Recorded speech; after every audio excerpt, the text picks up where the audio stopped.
Howdy,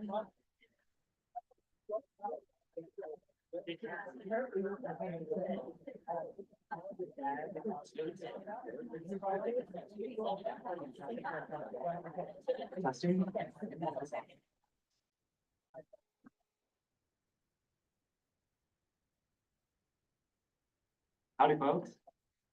Welcome to Senate in one of the LSC ballrooms. This is fun. It is my honor to call to order the 22nd session of the 54th Senate of ASCSU. To begin, please stand and join me in the Pledge of Allegiance. I pledge allegiance to the flag of the United States of America and to the republic for which it stands, one nation, under God, indivisible, with liberty and justice for all. Thank you. We'll now move into the CSU land acknowledgement statement.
Senator Luna. Not working. Oh, just kidding.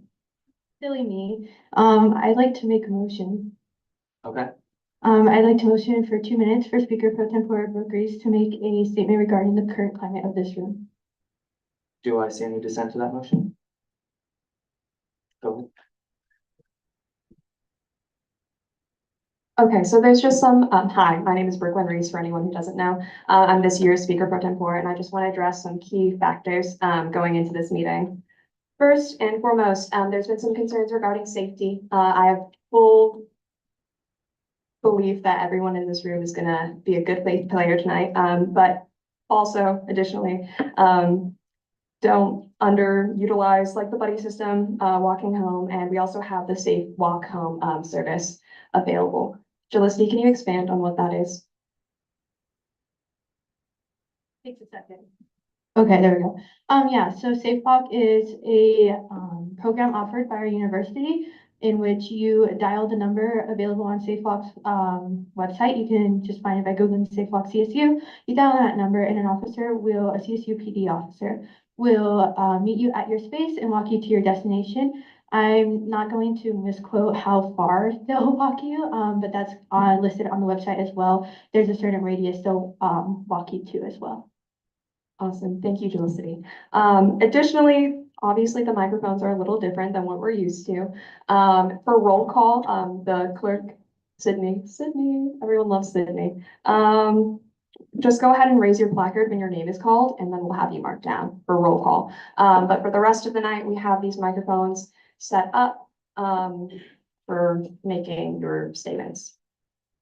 Additionally, there were some questions before I was in the room in terms of the accessibility of the agenda and what our meetings look like. The ASCSU Senate agenda every week is posted on Monday in our newsletter. That's available on the ASCSU website. It should be like the opening page. The agenda is there, as well as all the legislation we'll be covering tonight. Additionally, some things are going to get moved around, but keep a key eye out for consent agenda because that's when everything is going to get moved around. That's all I have. Thank you.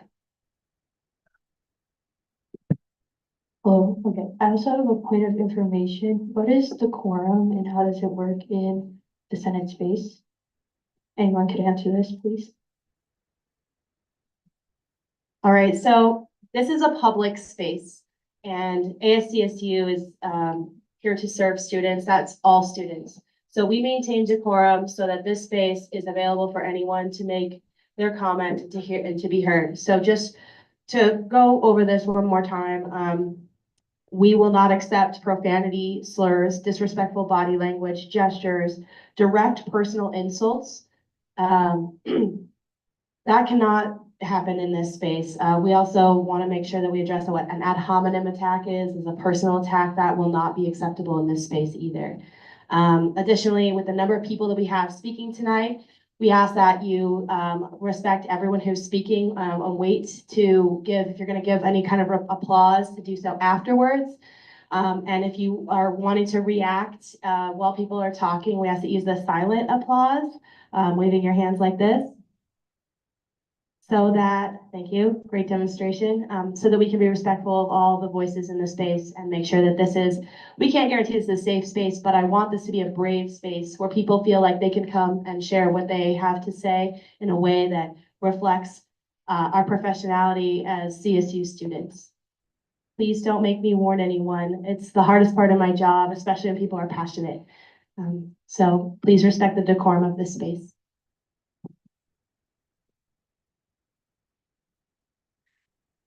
With that, we'll move into the swearing in of new senators and associates. Do you have any new senators and associates who need to be sworn in tonight?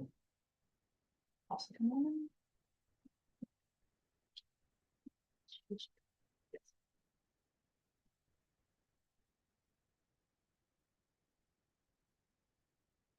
Y'all gather.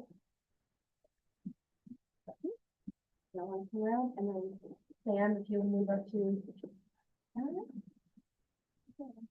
For you, just kind of say, hated.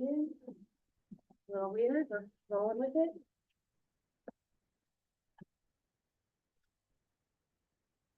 Okay, repeat after me. I state your name, I, Farrah Jackson. do solemnly swear. Yeah. As a group, y'all. As a group, I thought so. We have more than one. We just took that one here. Start over. Okay, I state your name, I, Alondra, do solemnly swear solemnly swear to defend and uphold to defend and uphold the rules and regulations the rules and regulations set forth by the Constitution set forth by the Constitution of the Associated Students of Colorado State University, of the Associate Students of Colorado State University, and will rightfully perform the duties of my office and will rightfully perform the duties of my office to the best of my ability. to the best of my ability. Congratulations.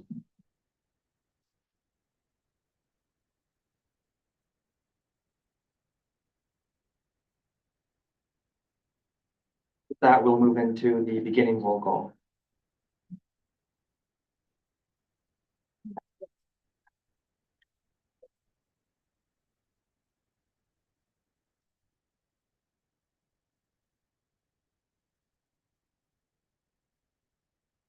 Okay, hi everyone. So as Brooke said, if you could just raise your placard as high as you can, if you are able to, and if not, just say that you're here.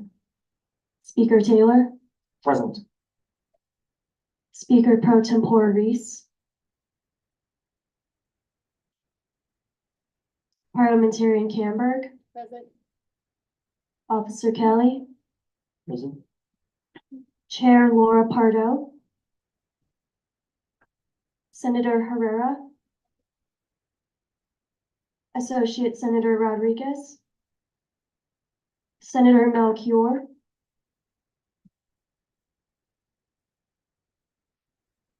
Senator Bushell, Chair Miller, Associate Senator Batare, Senator Mendoza, Senator Monati, Senator Diggs, Senator Chalk, Associate Senator Macbella, Senator Evelyn Rivera,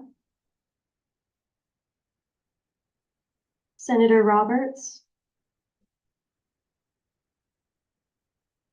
Associate Senator Archibald,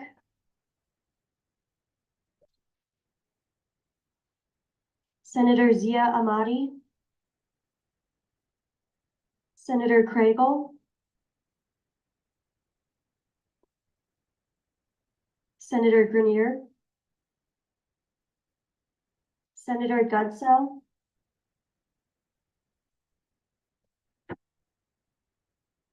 Senator Lee,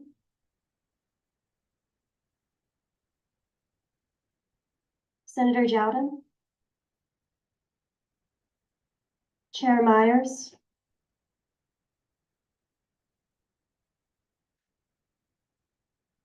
Senator Leggett,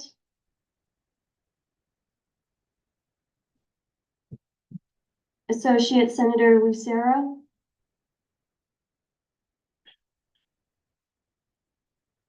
Associate Senator Brannick,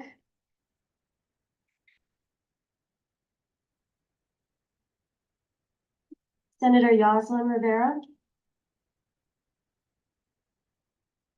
Senator Alvarez, Associate Senator Barron, Senator Adelaide, Associate Senator Bachinen,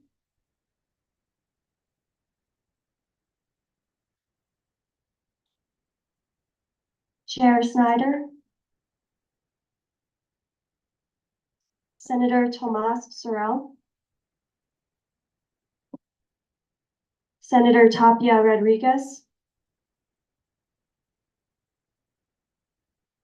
Senator Falbo, Associate Senator Toth, Senator Salazar, Senator Green, Associate Senator Hernandez, Chair Frisky, Chair Davis, Senator Luna, Senator Gray, Senator Pickrell, Chair Lutz, Associate Senator Grube, Associate Senator Harris, Chair McLaughlin, Senator Gilroy,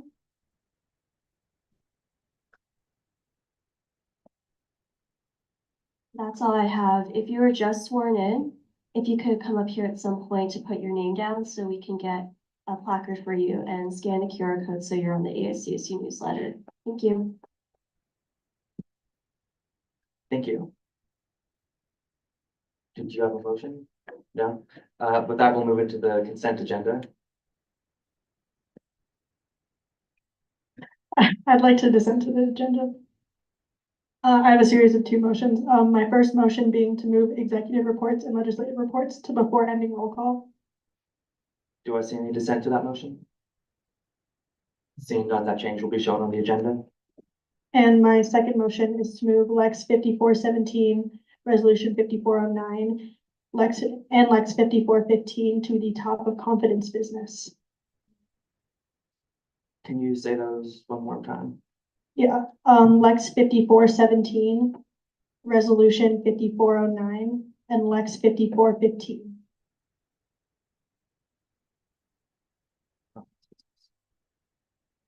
Does that motion have any dissent? Seeing none, that change will be shown on the agenda as well.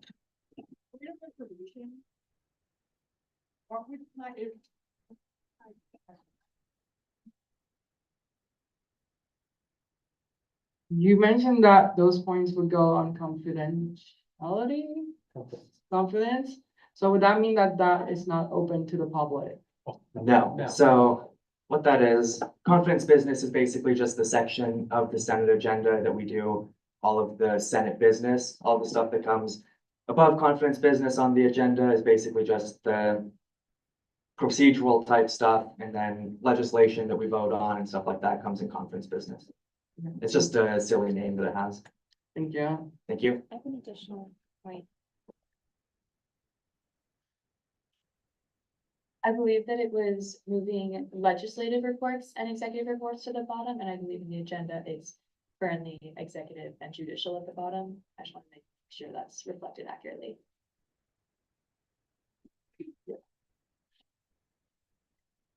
Okay, so I did this backwards to leave legislative and judicial reports and then move legislative reports. Is that correct? I believe the motion was to leave judicial and move everything else. Yes.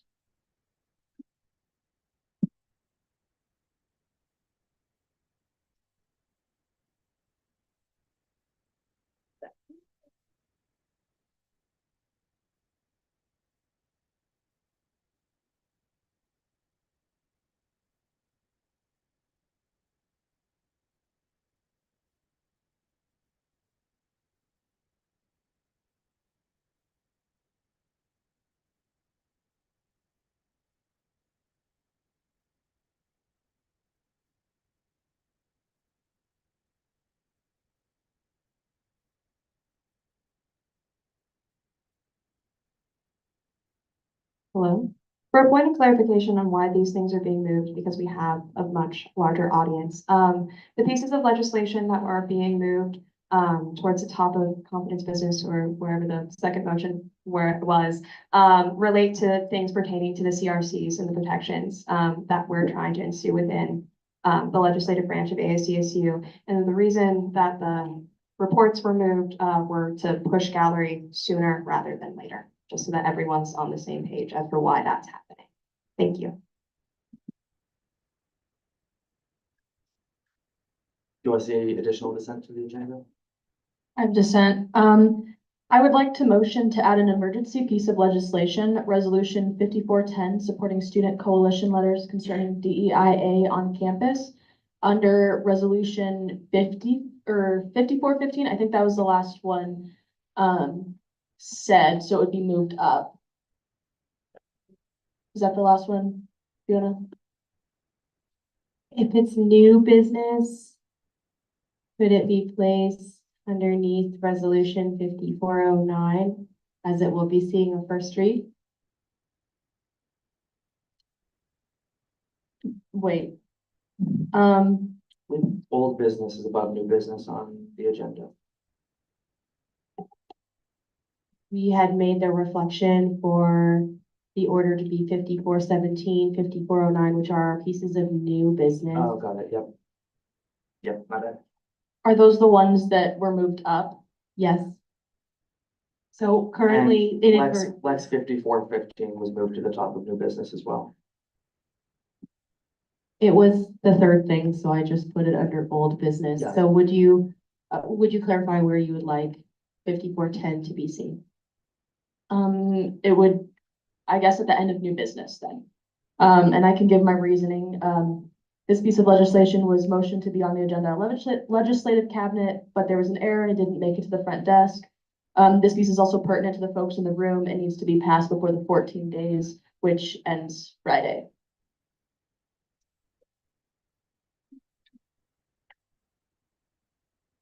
Do I see any dissent to that being added to the agenda? Seeing none, that will be added to the agenda. For clarification, for those who are new to this space, because it was not sent out 48 hours in advance, it will be read in full. Do I see additional dissent to the agenda?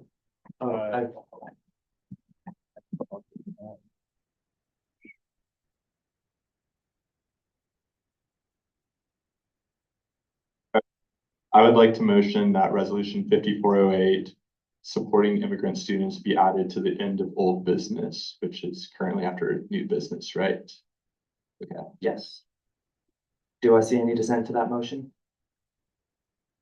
Seeing none, that will be added to the agenda.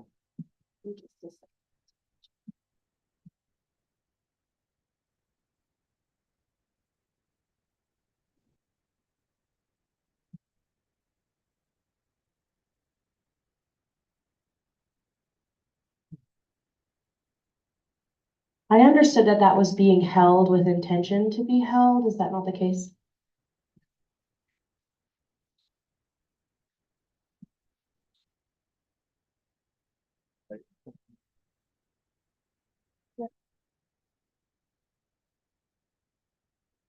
Thank you all for being patient with the mic situation, by the way. I know this is new to us all.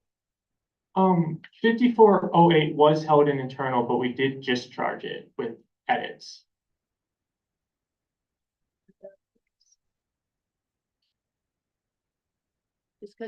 Just because you can answer this faster than I can look, were those edits put in the weekly email?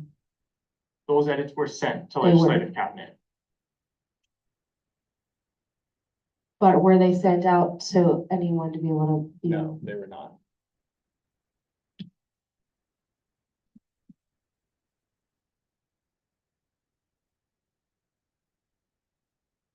Point of clarification, what reading is that piece of legislation on? It's final reading. It's final reading. Would it be possible with the knowledge of the emergency session being held on Friday for it to be read then with the edits being sent out 48 hours? Or do you want it tonight? It's gonna be on the agenda then, yes. We'll get it on the agenda.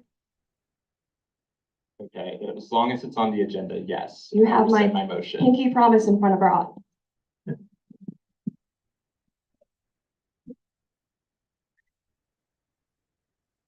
Do I see additional dissent to the agenda? From my original motion, all of legislative reports were supposed to be moved to before ending roll call. That's not reflected as officer reports, committee and caucus reports, and the senator and associate senator reports are still where they were formerly. So could that change be reflected? Yes, I'm so sorry. We're just trying to do one thing at a time. So our original motion was to move, just so I'm very clear, everything except for judicial to before ending roll call, correct? Yes. Okay, thank you.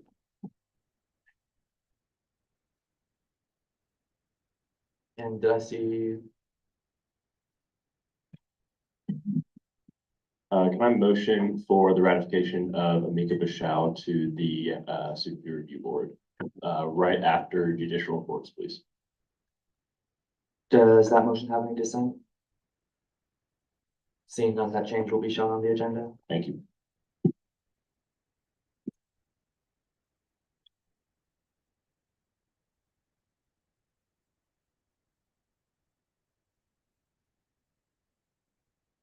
Have any additional dissent to the agenda? Seeing none, we'll move into gallery input. Do we have anybody in the gallery who wishes to speak tonight? I'm totally gonna let you speak. I don't want to overstep you. I have a personal privilege. Is there any way we could get two mic runners, one for that side of the room and one for this side of the room that are not a senator? Jakai and, Yes. oh my God, Georgia. I forgot your name for 2 seconds. Thank you so much.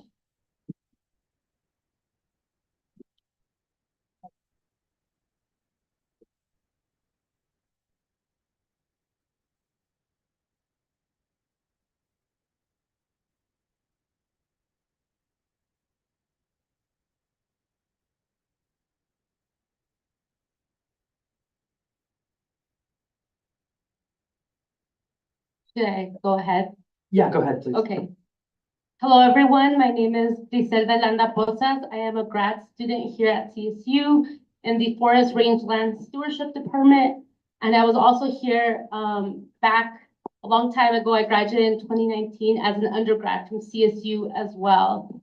To start off, I just want to say that I'm specifically here in support of Lex number 5415, Lex 5417, and Resolution 5409.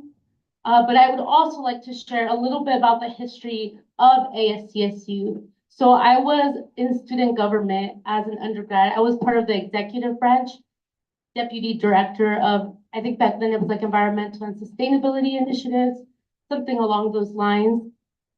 But my time in student government at the time was very different to what it seems like it is now. So that was before there were any seats in Senate to represent any of the cultural resource centers here at CSU. And it was run mostly by, I'd say like 80% of everyone in student government was frat boys in fraternities, and maybe the other percentage was sorority girls. Overwhelmingly, those were the two major groups. And so aside from being in the executive branch, I was also a part of a group of students pushing to put the seats in. Back then, we called it the diversity bill, which is bill number 4514. And so at that time, we tried to pass it in Senate twice, and both times it failed. And it was because the student body at that time was very far right, which did not represent or reflect what the student body actually was. So what we ended up doing was that we started a petition, and they said if we got enough signs on the petition, then we could put that bill, the diversity bill, on RamWeb, where students would get an alert and they would vote on it. And it was overwhelmingly passed the first time it was put there, which just proved the point that we had been trying to make, that student government did not represent the students. And that's something, if you look it up factually, almost all universities across the nation tend to lean left in general, center left or far left. And somehow our student government was far right. They were funding, having Turning Point coming here, having far right podcasters coming here and intimidating and being outly racially aggressive towards students. So that's just a little bit about the history and why I think this is really important what we're doing now. But I would also really like to read an open letter that I submitted to the collegiate editors. They still haven't responded back to me. I submitted it last week. And I haven't heard back from them quite yet, hopefully soon. And it's about this that we're talking about here, but also about academic freedom as a graduate student doing research with NSF, National Foundation of Natural. Yes, sorry. I just always say NSF. We have quite a lot of stop work orders that are not allowing us to do research on climate change and a lot of other things, and indigenous communities, which is my focus, climate change, indigenous communities. But I will go on to my letter now. As an undergraduate student studying both wildlife biology and ethnic studies, I worked 2 to 3 jobs at any given time, while also donating plasma, selling plasma, just to afford basic necessities, despite being terrified of having my blood drawn and being hooked up to machines on a weekly basis, where I would endure the torture of having blood drawn out and then pumped back into me for 45 to 60-minute sessions when they could take the plasma out of my blood. And even then, I still struggled to pay rent and buy food. And it was a Native American cultural center that helped me secure a free meal plan so I wouldn't go hungry. It was them who connected me with resources to cover my bills and advocated for me when I had nowhere else to turn. The sense of belonging and mutual care that they cultivated was what kept me going. And then when I was the victim of a hit and run while riding my bicycle, I was left injured with mounting medical bills. I was in the hospital for months with a lengthy recovery, and with the person responsible of the hit and run never identified. And it was a Native American cultural community that surrounded me with support. They fundraised for me. I lost my spot. They fundraised to help me cover my recovery, costs, and made sure I wasn't left to navigate that trauma alone. Their impact was not just academic, it was deeply personal. Without them, I may not have completed my undergrad degree. This is what DIA programs do. They ensure that students, especially those without financial safety nets, can achieve their goals despite the systemic and personal hardships that they face. These programs are not just for students of color. They provide critical support for first-generation students, from those from low-income working class backgrounds, those who have lived through the foster care system, veterans, non-traditional students. I could go on and on. LGBT communities, people with disabilities, those who have been survivors of sexual violence. The breadth of these communities is immense. The breadth of the communities served by DEIA initiatives is vast, and their benefits are undeniable. Now, these essential programs are under direct attack. Trump has openly threatened to defund universities that invest in these programs and student support services. He is already stripping funding from research, my peers' research as grad, PhD, master's students. And they have sent us a letter. They sent professors a letter that said research with certain words couldn't be continued with federal funds. This included climate change, climate resilience, indigenous communities, and women. Yes, literally even the word that's plural for women is being censored. And this is just to name a few of the words on that list that we received from the admin of the Trump administration. An exhaustive list that has already begun affecting researchers at CSU and all across the nation. My own advisor received this official letter from the Trump administration outlining the prohibited research areas, and projects in my lab have already lost federal funding. The reach of these cuts extend far beyond DEI. It is a calculated assault on academic freedom and scientific progress. Much of university and academic research is funded by federal grants through the National Science Foundation. It was done that way so that people weren't researching only things that were being funded by private interests. What makes this moment even more heartbreaking is that I, along with many others, spent many years fighting to secure and expand funding for these very programs that might be under attack now. As an undergrad, I worked with student government, ASCSU, and the President's Multicultural Student Advisory Council to advocate for DEI initiatives, increase funding for essential student services. This includes public transit, which benefited the whole community of Fort Collins. We partnered up with the city of Fort Collins City Council to expand transport, and the MAX line was added. That MAX line I think it's only been here 7-8 years, fairly recent, less than a decade. Some battles we lost, but many we won until now. And seeing the programs we fought so hard to protect under threat is devastating. CSU has a choice now. Our administration can bow to political pressure and gut the programs that keep so many students afloat, or it can stand firm in its commitment to equity, academic integrity, and student success. I urge CSU leadership not to bend to Trump's tyranny, but to fight alongside us to demonstrate unequivocally that they care about the students and researchers who make this university what it is. The resistance is not over, the fight continues, and I hope CSU will prove that it is willing to stand on the right side of history.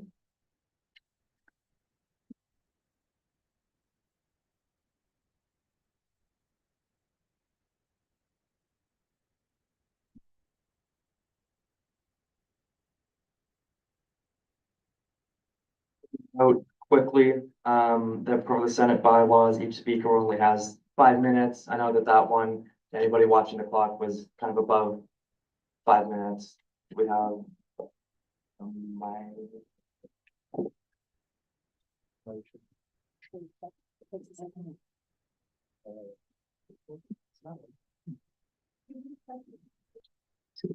It is working, great. Okay, so motion to suspend Article 7, Section 4, subsection C, subsection Section A of the 54th Senate bylaws pertaining to time for gallery input. I'd like to make an amendment to that motion.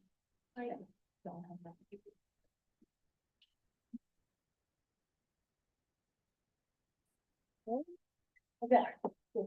Sorry, you're on the other side of the table. Excuse me. Would you be willing to amend that motion to instead say to extend gallery input by 30 extra minutes? I just want to suspend the 5 minutes. That That will was still a- be in place. Well, Yeah, sure, I'll amend the motion then, yeah. So, motion to suspend Article 7, Section 4, subsection A, subsection C, and extend gallery, input for 30 minutes. Order. Subsection C, subsection A, just for clarification. Yes.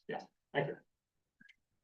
Point of clarification, that would only then be extending gallery input by 30 minutes. Everything else is the same. Is that, can you please? I'm trying. Point of clarification, then that is only extending gallery input by 30 minutes. Everything else is the same. Yes.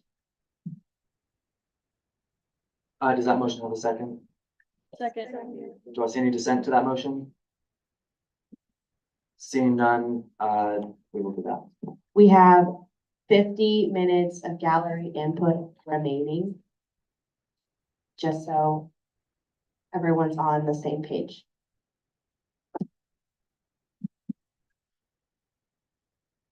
Hi, everyone. My name is Sergio Rivas. I'm a graduate student in cell molecular biology. Continuing to have senators in the cultural research centers CRCs is crucial for maintaining student representation and advocacy, regardless of whether these offices are fully operational.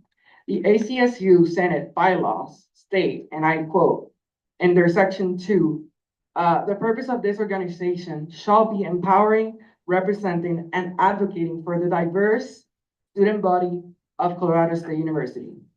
Electing senators specifically to advocate for these students, CRCs, helps promote campus inclusivity, ensures that their perspectives are considered in policy decisions and allow for monitoring funding.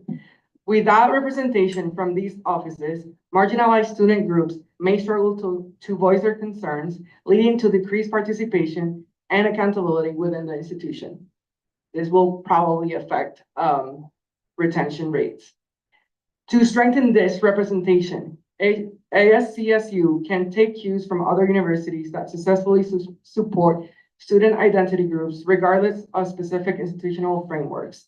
For example, the University of Oregon features a student government with various commissions and committees dedicated to diversity and inclusion, such as the Equity, Inclusion, and Diversity Committee, which advises on policies affecting underrepresented communities.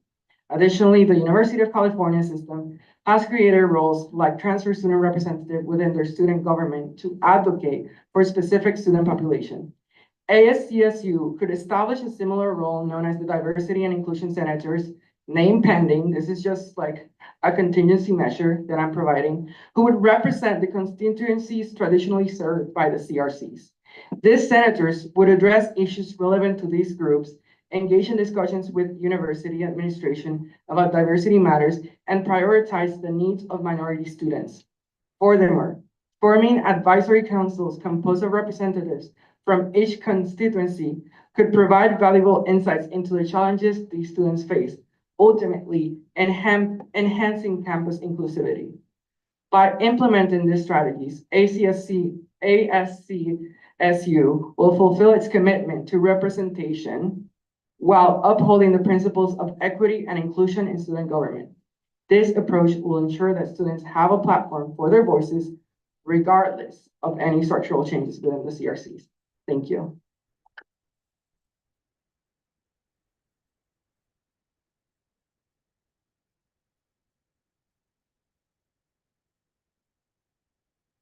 Can also pass the written test. Yeah.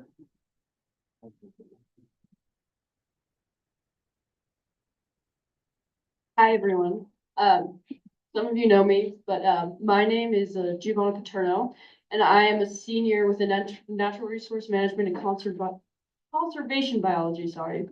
But I will keep this brief and general, but I would like to address the idea that there's nothing that can be done when the federal government thwarts its strong arm. However, this bill, Resolution 54, the Student Protection Act, this showcases the power of the CSU community. This is the perfect example of what we can do. We can pass this bill and protect our students furthermore from executive actions that not only violate the US Constitution, but also directly violate our CSU Constitution. I speak to you not in hate, but with love in my heart for all in this room. There's an idea in natural resources of a monoculture, meaning dominated by one identical population. These systems are weak and sick.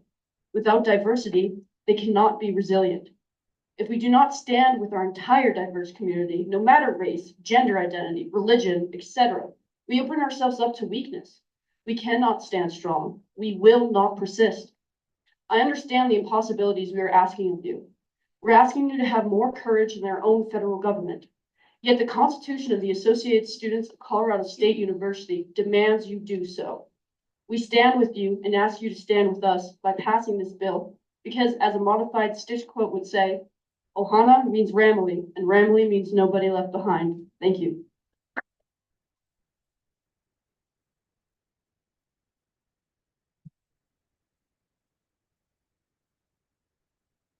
I'm gonna move back here. I want to talk to everyone. I don't usually use gallery input because I know there's something to be said for the position that I hold and the privilege and the power that I hold. What I will say is I ask the participants in this room to stick around because you have other branches of government that will be here and give reports tonight. And I think you should hear what they have to say. If they have, I can't say that they'll have answers, but this is only one piece of the process. That is the democratic process that we have in place as ASCSU students. We are all part of ASCSU. Everyone who takes even a single credit is a part of this organization. I am deeply concerned about the inaction from some parts of our leadership. To not have a plan is a statement. It is an action to not have action. We've had conversations about what to do, what legislation. There's a piece missing. And I am here to, this is going to be a little bit shameless, but I need support and sponsorship of a bill that not only covers, that helps keep all the CRCs in their seats, but the programming that our executive branch does, the DEI positions there. This is so much bigger. The thing is that we are in a long haul fight. This isn't just about what happens this month. This isn't just about what happens this year. This is a long, long, long fight. And we have to remember that in order for us, we have systems in place that for now work for us, and we need to work them. And I think it's an intentional misstep to not take action. I think to say that we're overreacting and that creates more fear by making a plan. I don't know about y'all, but I have anxiety and I feel good when I have a plan.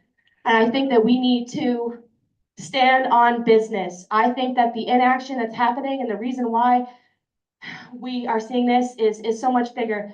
I was at the Capitol yesterday and the same conversations are happening about what if our funding gets cut. County commissioners are like, what if our funding, federal funding gets cut? Guess what? If anything happens in the state of Colorado that this administration doesn't like, and there's a lot, because we're an amazing community as a state, that all federal funding is at risk. It doesn't matter. There's no pocket that's safe. So every little point that we have where we can put up resistance, we should, and there should be a plan in place. And you should ask, no, not ask, demand more of leadership, myself included. I think that's pretty much it. Thank you.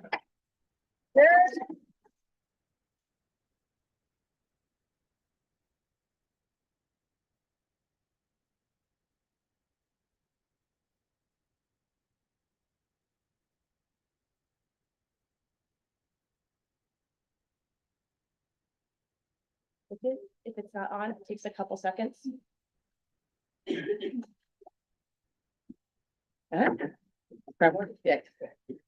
Wow. My name is Leaf. I'm an alum and a current student taking classes to better myself. I graduated in 2004. And through privilege, I've become an activist. Last week, I had the privilege of attending 2 protests. One was a beautiful march that ended up at the administration building. The more important one was a sit-in the next day in the administration building. And there must have been about, by the time I left, there must have been at least 30 students that showed up. And there was and during that time that I was there, a meeting between some of the leaders, and they coined themselves the group, the People Unite CSU. They had come together the night before and met until about two in the morning to decide what do we do. And it was beautiful. And I was like, wow, we're gonna get something done. We occupied this space for an entire day. But then at the end of the day, nothing. There was silence, nothing. Then about a few days later, we get this glorious email from our administration. Doesn't really say much else. So I'm in support of what has been said before me tonight, and we need to do more. We need to take action, call our federal politicians and say, support the Department of Education. It's important. And we also we also had a thing at the end of that March that we go support the CRCs. We do it every Friday. We go to a CRC and we support them, give them tallies on them so they get more funding. I ended up going to El Centro. I was very shy, very nervous. I went there and I asked a question. I said, tell me a little bit about what goes on here and what your culture is like. I got enlightened about Hispanic Heritage Month and some things that go on there. So I'm looking forward to this Friday, going to a different one and asking them for some knowledge about what goes on with their group. So I support keeping CRCs and the power of diversity on this campus that benefits me, even though I'm white. Thank you.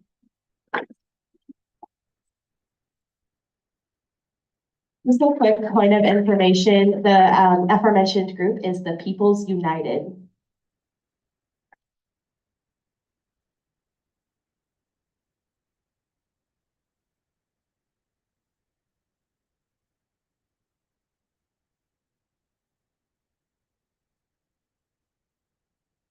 Hear me now? Hey, my name is Brian Beatty. I'm a current sophomore here at CSU, and I wanted to speak out more about the importance of DEI initiatives, much like my other colleagues here have earlier this evening. It's no surprise to any of us that we're kind of living in a tumultuous period. We're seeing the cancellation of DEI and even the canceling of the Department of Education potentially. Diversity is so important to us in our daily lives and even around this campus. And these people make up the health and body of our very university. They're our friends, our neighbors, our brothers, and our sisters. And we need to stand with them through this period of so much uncertainty. And I would ask you as the Senate body, if you could give us basically your word that you will continue to step up for DEI initiatives and others to protect the vulnerable students on this campus and in our community.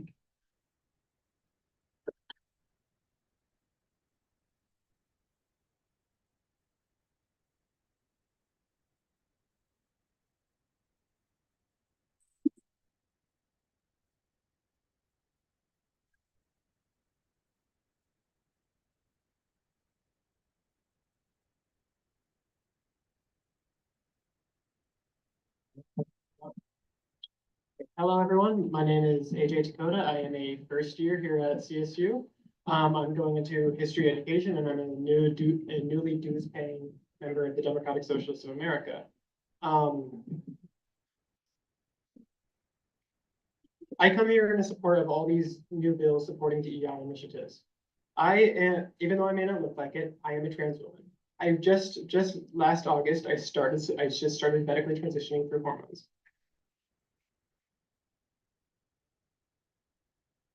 In most spaces, I remain closeted as I look like this currently. I am very early on in my transition. But despite that, and I know there are other students like this, that these resources that this university gives students like me, out or not, is very, very important.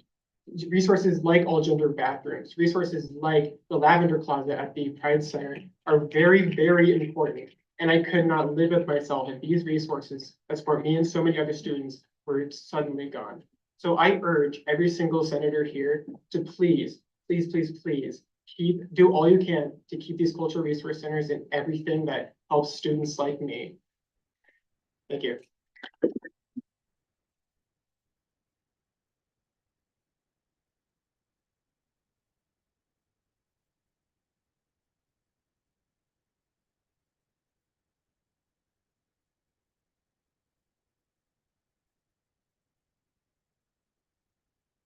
Do we have any additional Gallagher input at this time? Go ahead.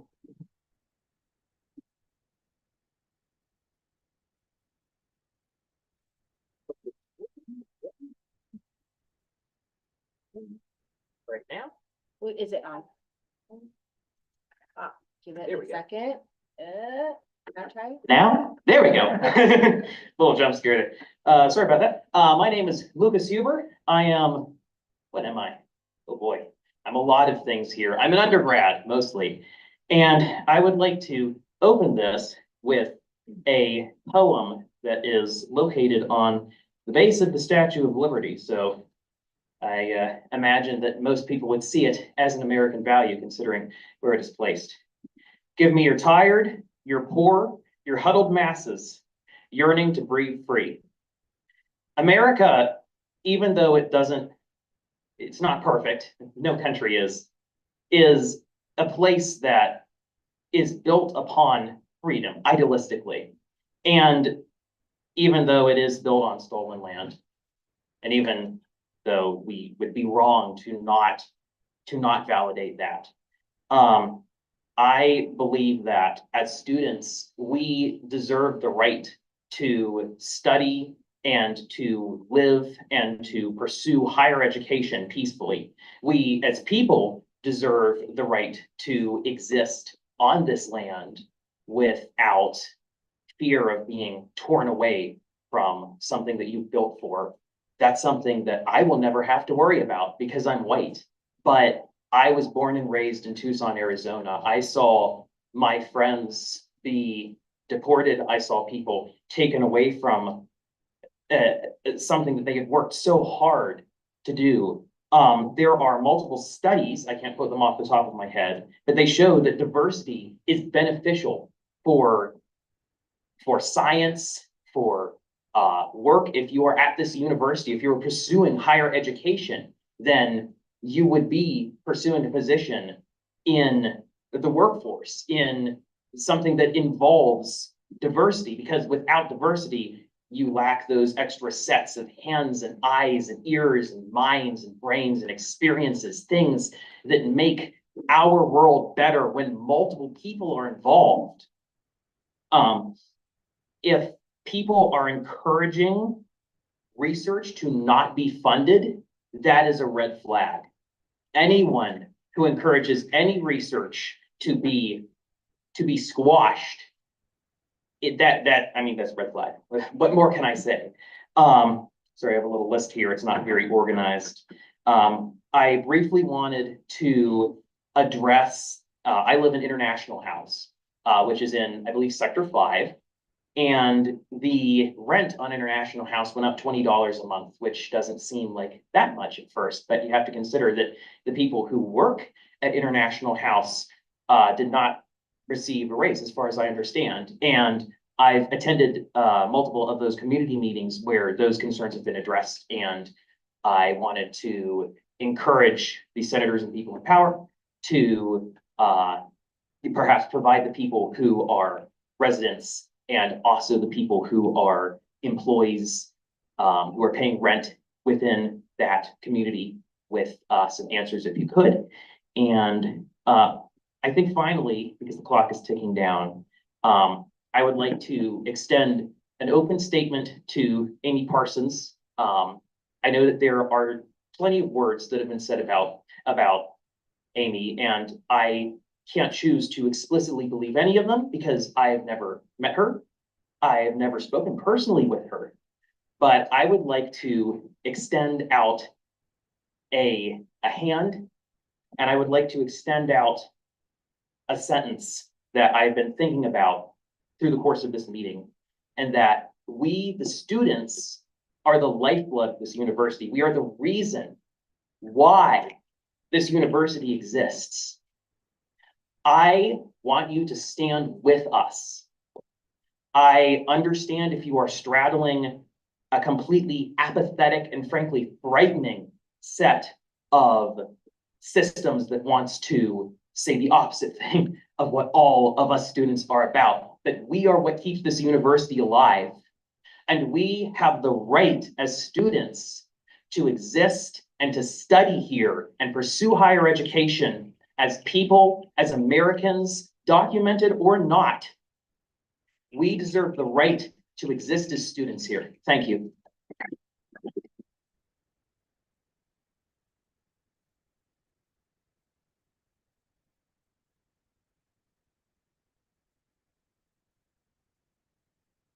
Hello. Hi. My name is Lindy. I'm a first year fish, wildlife, and conservation biology student. I've been watching everything that's been happening happen, and I've been terrified of obviously funding for conservation work getting cut. It's what I've been passionate about my whole life. And I've been terrified that my undergraduate research that I want to get involved in one day will not be funded, that the graduate research that I want to do one day will not be funded.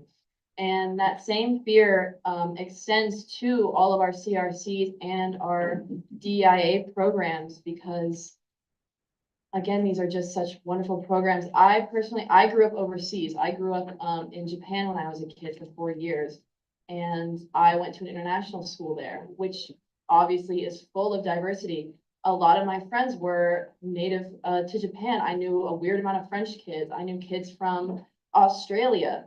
And I think that that was so important to me growing up, because I mean, I guess I've never been afraid of people. I've never been afraid of people who didn't look like me or who didn't act like me or from other places or even didn't speak the same language as me, you know? And obviously a lot of people feel that way. And so I look at the diversity that I had in my youth, and I think it has transformed me so much into the person I am today. And I think that's why these programs are so important in a university, because even if you come here, you can be from anywhere in this country. You can be from a tiny town in the Midwest where you pretty much only knew white people. You can be from somewhere. I'm from Texas, so I grew up like a couple hours away from the border. So I knew a lot of Hispanic students. Like, you can be from anywhere in the United States and you can come here and you can have that diversity here. So even if you've never had that in your childhood, you can experience diversity here, and you can learn and you can meet new people, and you can expand your outlook on life, and you can learn that there is no reason to be afraid of diversity. There's no reason to be afraid of people that you don't know or who aren't from the same places as you.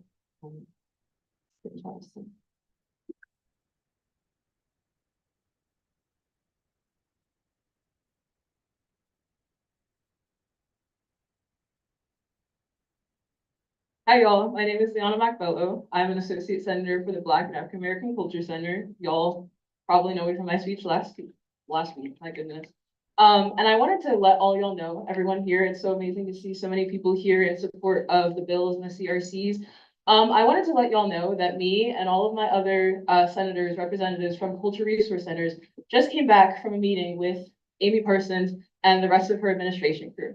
And while we went in there with pointed questions, we went in there with so many questions, so many hopeful answers to be said. The repeated sentiment was, what do you think?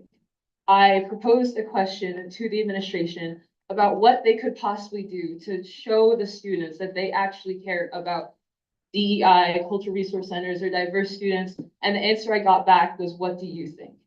I don't know about you guys, but I'm not being paid $600,000 a year. I do not drive a Lincoln back to my house. I don't go back to my $1 million mansion and get to turn off all these things.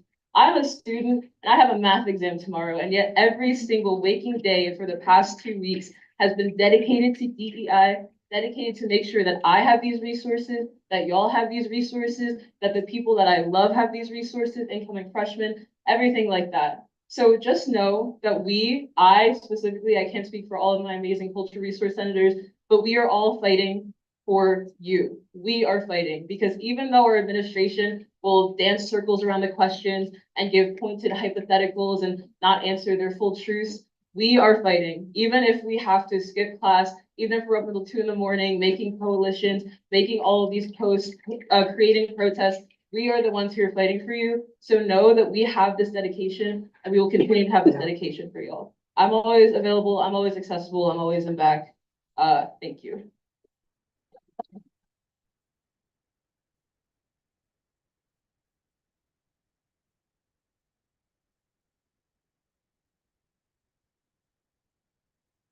I just want to go off of that really quick. We put our trust in those who hold power, believing they will stand up for what is right. We expect leadership, integrity, and action, but time and time again, students are left unheard, protected, and overlooked.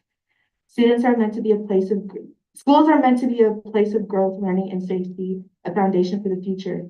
Yet when injustice arises, when harm threatens, those who have the ability to make a difference remain silent. They turn a blind eye, choose comfort over courage, and allow students to fend for themselves in a system that should be fighting for them. A higher power means nothing if it refuses to act. Authority means nothing if it does not serve the people it was created to protect. We will not sit quietly while those in charge fail us. We will demand better, because if they won't stand up for students, then we will stand up for ourselves. It's time to change. It starts now.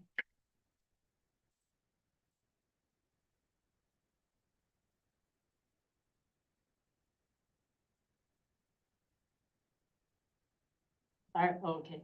Hi everyone, I'm Farron. If you don't know me, I was the previous associate senator for Pride. Now, I was kind of scared with all the DEI stuff. I did move to become a senator for College of Natural Sciences. But I want to be as transparent as I can. And obviously it was spoke on that CRC senators did have a meeting with Amy Parsons. I kind of wanted to go over some points for that. One thing before, I do want to clarify that the CRCs are not going anywhere, and that was confirmed within the meeting that they are not being closed. But I think I can speak on behalf of all CRC senators here. If not, please let me know. I want the student body to know that we have your back. We are doing what we can to advocate and protect us all. I recommend everyone in this room to please reach out to your CRC senators, because we are here to listen and most importantly, advocate for you. On that note, to be transparent as possible, I would like to update everyone on a few things we had learned from the CRC meeting with Parsons.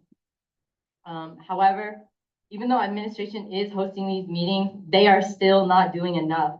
President Parsons literally sat in front of us when asked the question of what they can do. They turned that question around on us and said, well, what solutions do you have for us?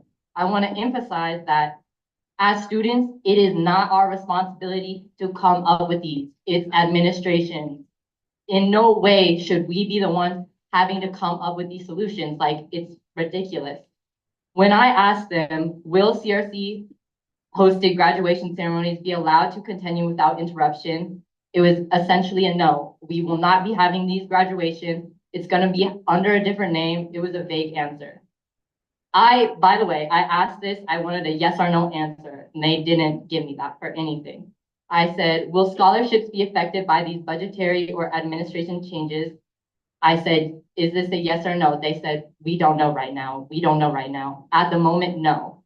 But I said, so is that a yes or no? They couldn't say yes or no. Like, the whole time I felt in the meeting, it was them dancing around questions. They were wasting our time. We asked you questions and you sat there and you basically gave us an answer that didn't answer our questions. You're wasting our time. It was ridiculous.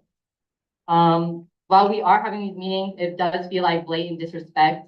During the meeting, I know there was a speaker answering a question and multiple students in the meeting had interjected and said, we are running out of time. We need to ask other questions. We were all spoken over and ignored, and that person just kept talking all over us. They also spoke on how proud they are of the work that they have done for this university in terms of immigration. And I want to say, yes, we are happy for the work you've done, but there's so much more that you need to do, and there's so much more that you're not doing. They want to hide behind the fact that, well, we are quite a progressive university. You're still not doing enough. There's still so many students that are struggling. And I want to, for my last point, I want to say their ignorance is a weapon that they are using against us. These are not dumb people. These are administration. Let me emphasize, President Parsons is literally a lawyer. Like, we're all students, but we're being expected to come up with these solutions. We're students. Like, our job is school. We shouldn't be tasked with this. We should have never been in that place. And yeah, that's all I have to say.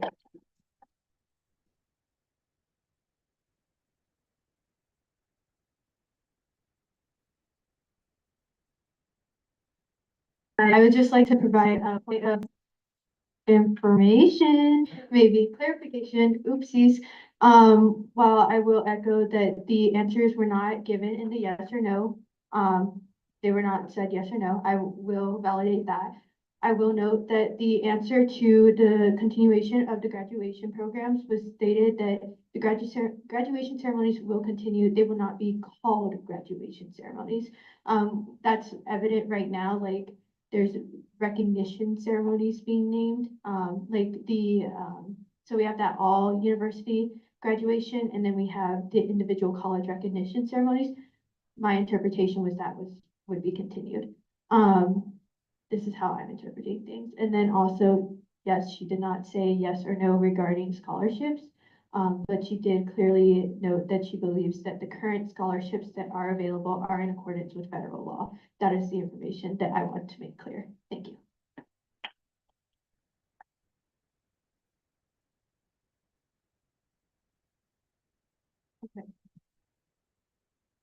I'm very nervous. I've spoken in gallery one other time, but I would like to note I was also in a similar meeting with a different organization. And we were also told similar things about what will happen. And then they asked us, and they asked the person who asked that question by name, what do you want to happen? And it was very nerve-wracking, I bet, for all of us, especially for the person that they had referenced. And it did hurt because it's like we're out here asking for help, and all we had asked in that meeting was for a vocal support. That was our main thing we had asked for. And they did not even say that, like, they didn't say they couldn't do that, but it was hurting to ask, what do you want of us? After we'd asked multiple times throughout that meeting, can you just publicly state that you stand with your students? So I think that it comes from a point of privilege to not speak out on these things. And I don't think privilege is a bad thing. I think a lot of people hear that word privilege and they get very scared and they're very attacked. They get very angry that they are insinuated to have privilege. That is not a bad thing. I recognize that in some cases of my life, I will have privilege. In some cases of some of your lives, you will also have privilege. That is just how this is. Use that privilege to do things for those people who cannot. Use what you have. It is not a bad thing to be born the way you are born. Just as some of you did not ask to be born the way you were, I did not ask to be born like this. Yet I will stand where I am and use what I have to speak for those who cannot. I think it is also very telling of some of your behavior, or not behavior, some of your characters and what you claim to stand for when you do not stand for the people. You cannot sit here in Senate, and this is just what I'm saying, or not in Senate, not even just in gallery in general. You cannot just sit here and not advocate for people after claiming to uphold yourself by these values or by these standards. That is just not right, and that is telling of yourself.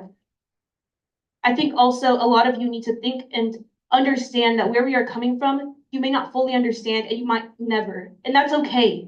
Some of you will never understand me, and I will never understand you, and that is amazing, because even as I'm telling you what I have gone through, as some of these people are telling you what they've gone through, as some of these people are telling you in their support because they don't understand what we've gone through, use that. I do not expect you all to understand me. I do not expect you all to believe, not believe, but I do not expect you all to just know my experiences. That's just not something I expect, and that's not something I'm asking of you. But I am asking that if you were in my shoes, what would you want?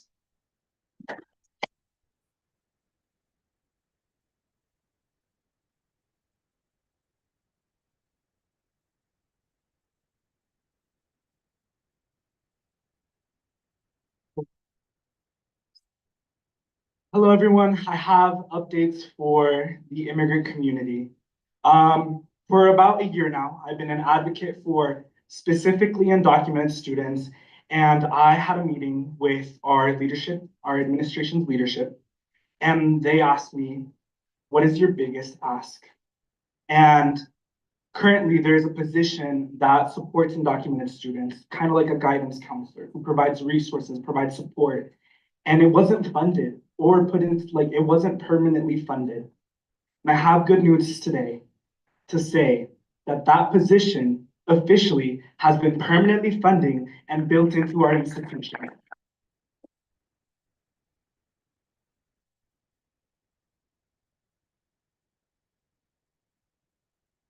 Although I would also like to say that the fight is not over.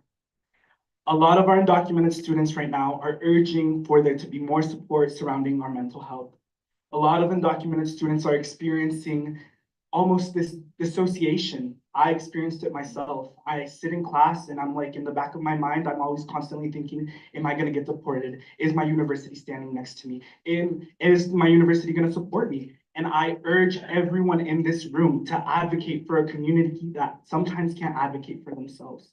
Think about your immigrant peers. Think about the resources and the ask they have. And we just need to be supported. We need to take a moment and feel like we're part of this family. And slowly, little by little, through advocacy, we've been achieving that. So thank you for all of you individuals who have helped advocate for the undocumented community. The fight isn't over and there's more things to come, but thank you.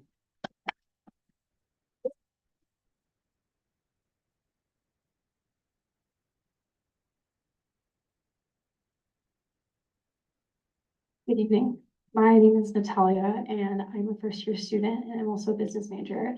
And even though I look like a white woman who is very privileged, I am bisexual. I'm a first generation student and I'm part of key communities. Being here tonight means something to me because I understand that I am someone that is privileged. And I've learned throughout my experience, especially within Key, that being in a program like that teaches you that we are all privileged in some form of way, and we have to use that privilege to be advocates. Tonight I stand before you and I say that each of us has a right and a duty to advocate for those who have been silenced, those who cannot speak out of fear of being punished, those who are afraid of being deported or being harassed.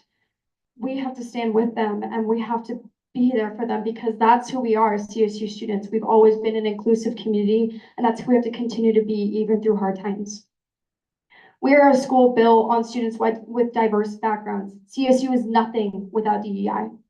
With our programs, we continue to advocate, and I understand that a lot of us are pushing for this, but I call on you to protect these rights for our students by voting in favor of these bills tonight because this is important, this is impactful, we are running out of time.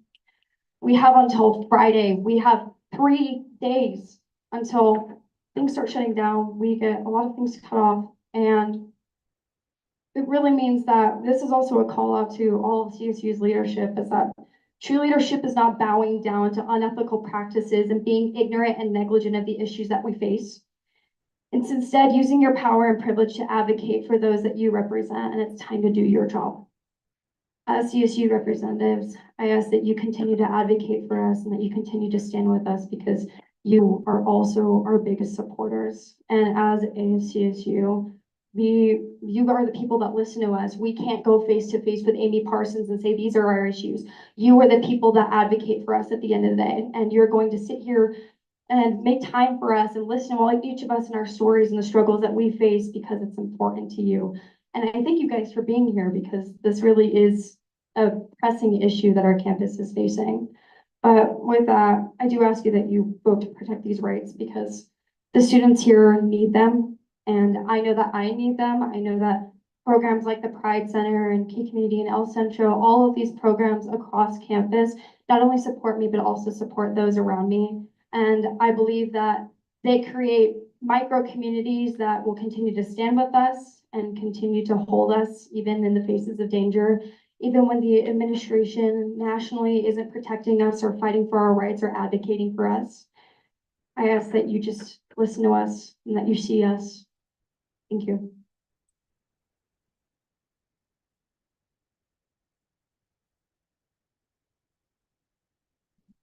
I'm gonna introduce. How much time remains for gallery input? The question was how much time? We have, I will pause this timer because we're not doing gallery input at this very second. There's 12 minutes left and I think you had a point of clarification to make. Yeah, I forget which one it is. I want to introduce myself first. Also, just so if you need to connect with me, you can. My name is Shalissa Beelan. I use she, her, pronouns, and I'm a senator for the Student Disability Center. I just want to continue to provide some information that I believe is pertinent for the students, and also to help combat some of the misinformation that has been going on, quite frankly, as a result of the vague language that we have been receiving. I noticed that a couple of us are talking about the it's a deadline, like Friday, everything's gonna go down. And I want to assure you that that's not the truth. I can assure you that based off that meeting that we just had, in which the, President Amy Parsons clarified that the plans that they were having are simply contingency plans at this present moment. That there was a temporary restraining order, issued by a federal judge, I believe, that put a restraining order on any action in regards to the Dear Colleague letter, noting that that Dear Colleague letter was unconstitutionally vague. I believe those are the words that President Parsons had mentioned. So at present, anything that you read in the preliminary messages that were sent out last week, those are simply contingency plans for now. And that is my interpretations of what President Parsons had said in that meeting. I can follow up if you need me to provide more context to that. But to my knowledge that these are going to be contingency plans and there will be no longer the same level of action they were describing for the 2-week deadline. I hope that makes sense, and you're always free to reach out to me. Thank you.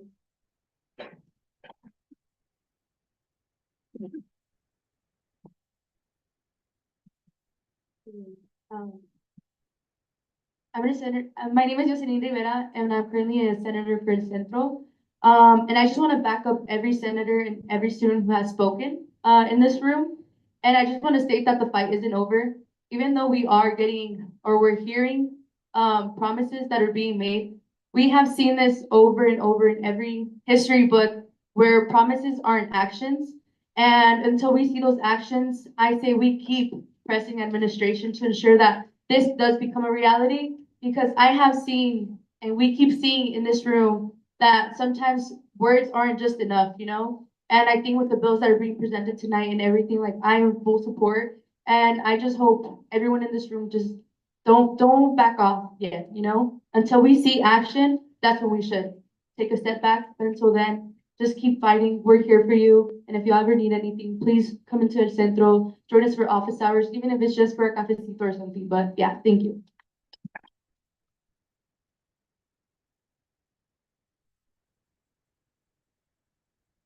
Everybody, I wanted to start off by saying that I'm so happy that so many people are out here tonight. And I honestly think it's really relieving to see so many people, because it's really easy when you're in your room reading something on your phone to feel like, oh man, this is the end of the world and I'm all alone in it. But it's really nice to have so many of you guys out here. My name is Tristan, and I am a second year here studying psychology and English. And when I came to CSU, I saw a lot of people parading around their CSU pride, and I even thought with my friends, do you think we'll be like those people when we graduate? I thought to myself that I'd never feel this sort of like sensation of being like, man, I'm so happy to be a Ram, you know? But I've noticed that throughout being here at CSU, because of all the DEIA actions and all of the communities that we have, and generally the inclusive culture that a lot of the students have built, I have been more comfortable being myself than I've ever been. I live my life in a way that I could have never imagined myself living like years ago. And it is only through being here that I realized that I did not have to live my life the way I was living it before. Being here and seeing you all and being with the people, I realized that it's not like just CSU. Like, I felt really worried coming here because I felt that the inclusivity and all of that was very much like for show, but I see that being here, it's upheld by the students and all the work that we do here, just to like echo things that other people have said already. Knowing that, I feel so proud to be here, to be one of you guys, to be with you guys, because you're here standing up for what we want and what we need, and what other people, even if you don't need it, what you need as well, what other people need as well. And because of that, I don't know, I hope that we do everything in our power and we strive to just make things right even when they're being threatened. I hope that despite what your position is, that we can do everything we can to keep things the way they are and to make them better. And this is the first time in my life that I've ever felt pride of being a part of a community. And even though it's not the same pride that I felt like a lot of the people parading around were having, I now understand it in being a part of such a community that cares. And I hope that you all do your part to keep these things, to keep us safe, and to allow more people like myself to be who they are and be safer and have a life of peace the way that we're trying to build it here. So thank you, and have a great night.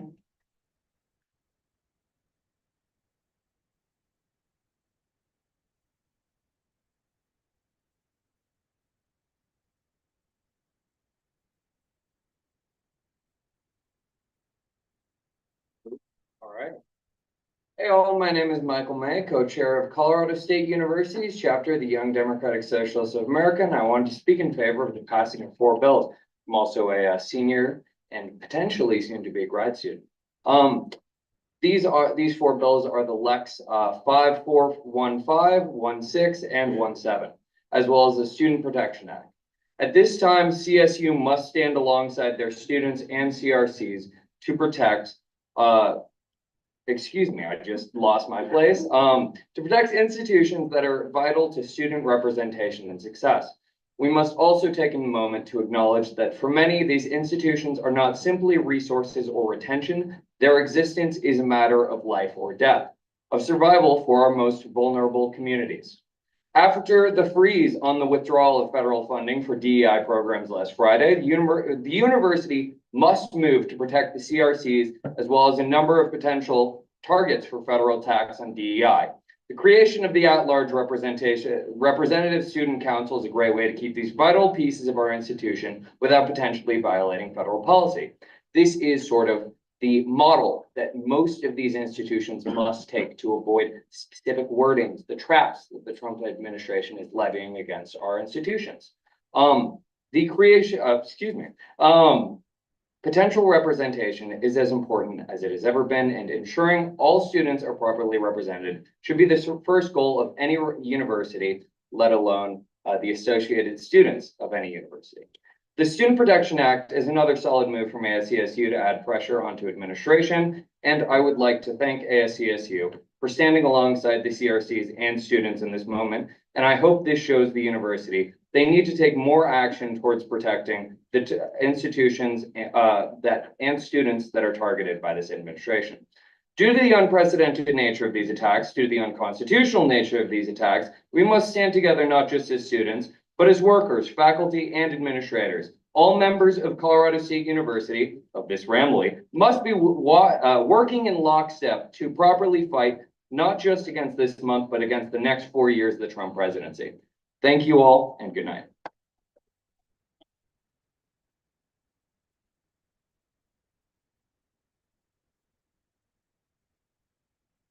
We have just over 5 minutes, just a heads up. Can you hear me?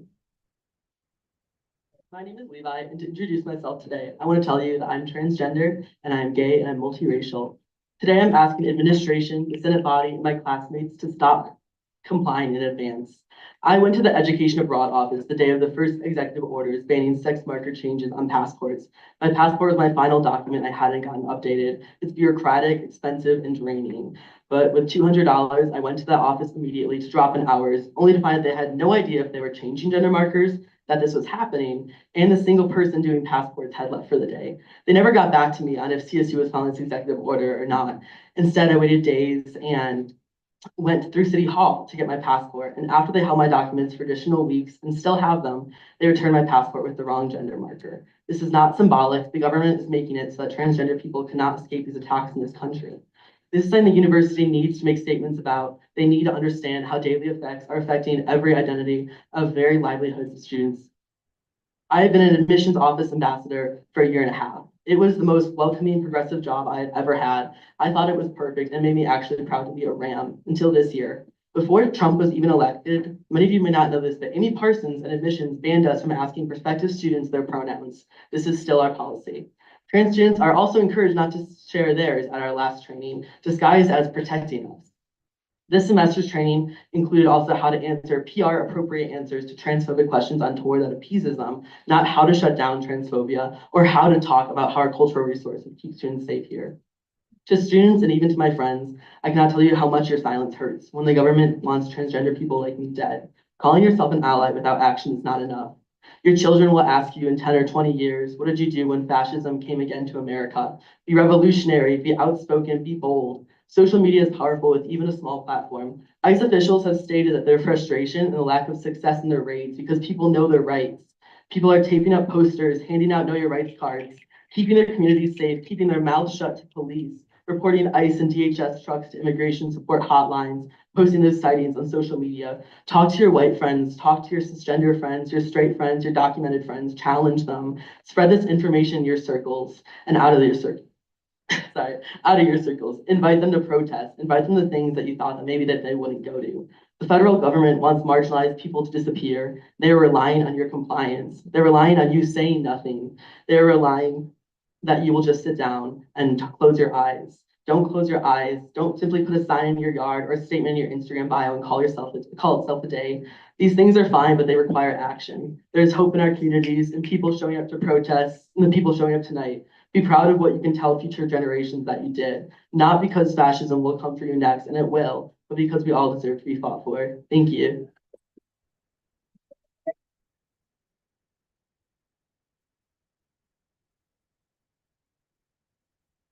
Mine is short.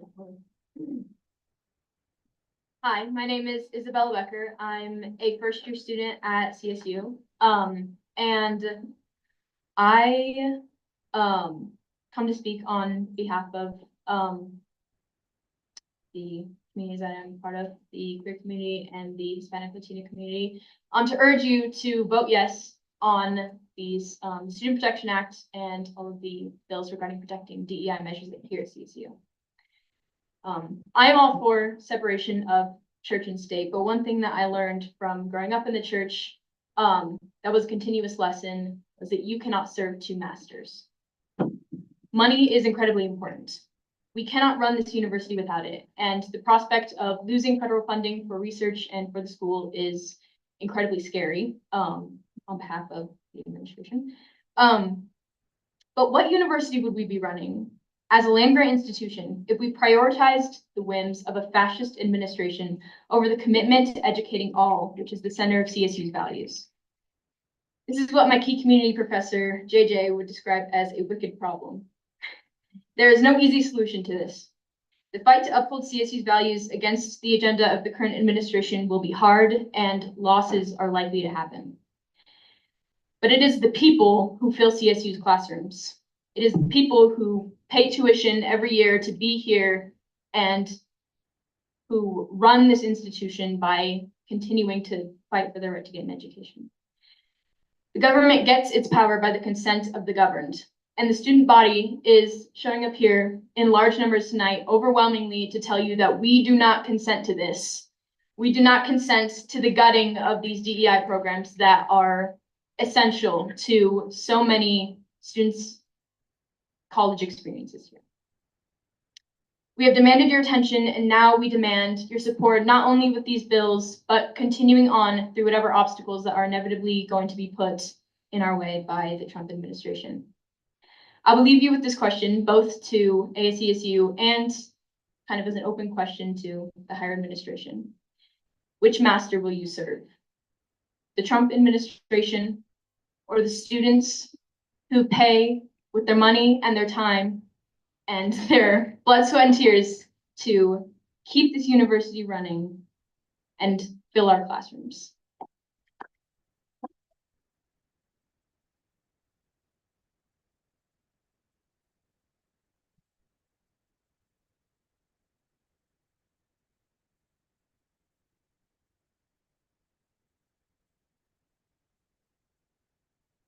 Hi guys, it's me again. Sorry. It's a point of clarification. It's not gallery input, I swear. Sorry. I know there's been a lot, but I don't like misinformation or like saying things and not giving you sites.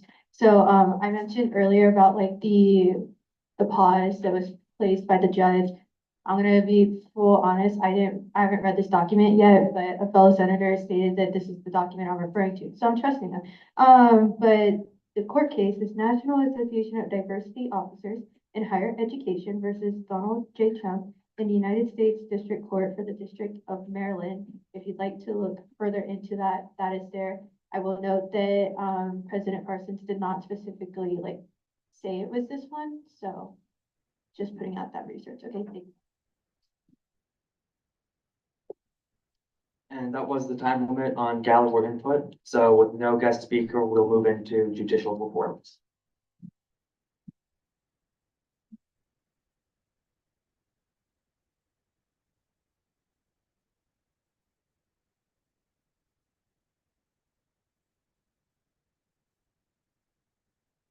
If you want to stand behind the podium, you can.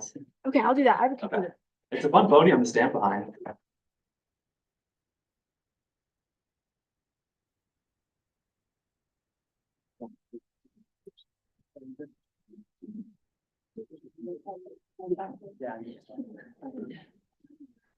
Hi, all, I'm Garrett Lopez, the elections manager for this year's cycle. Before everybody who's leaving right now leaves, I just want to quickly take note that if you have a great passion for what's going on tonight, you can always apply to be a part of ASCSU as a senator, speaker of the Senate, or vice president and president.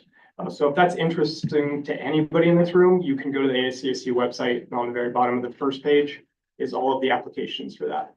Like, seriously, if you guys have a big passion in this, you should seriously apply to any of the positions. Don't worry if it's above and beyond.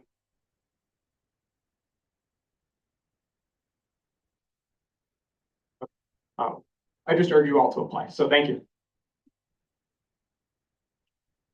Here's Chief Justice. Give her a round of applause, please. Thank you.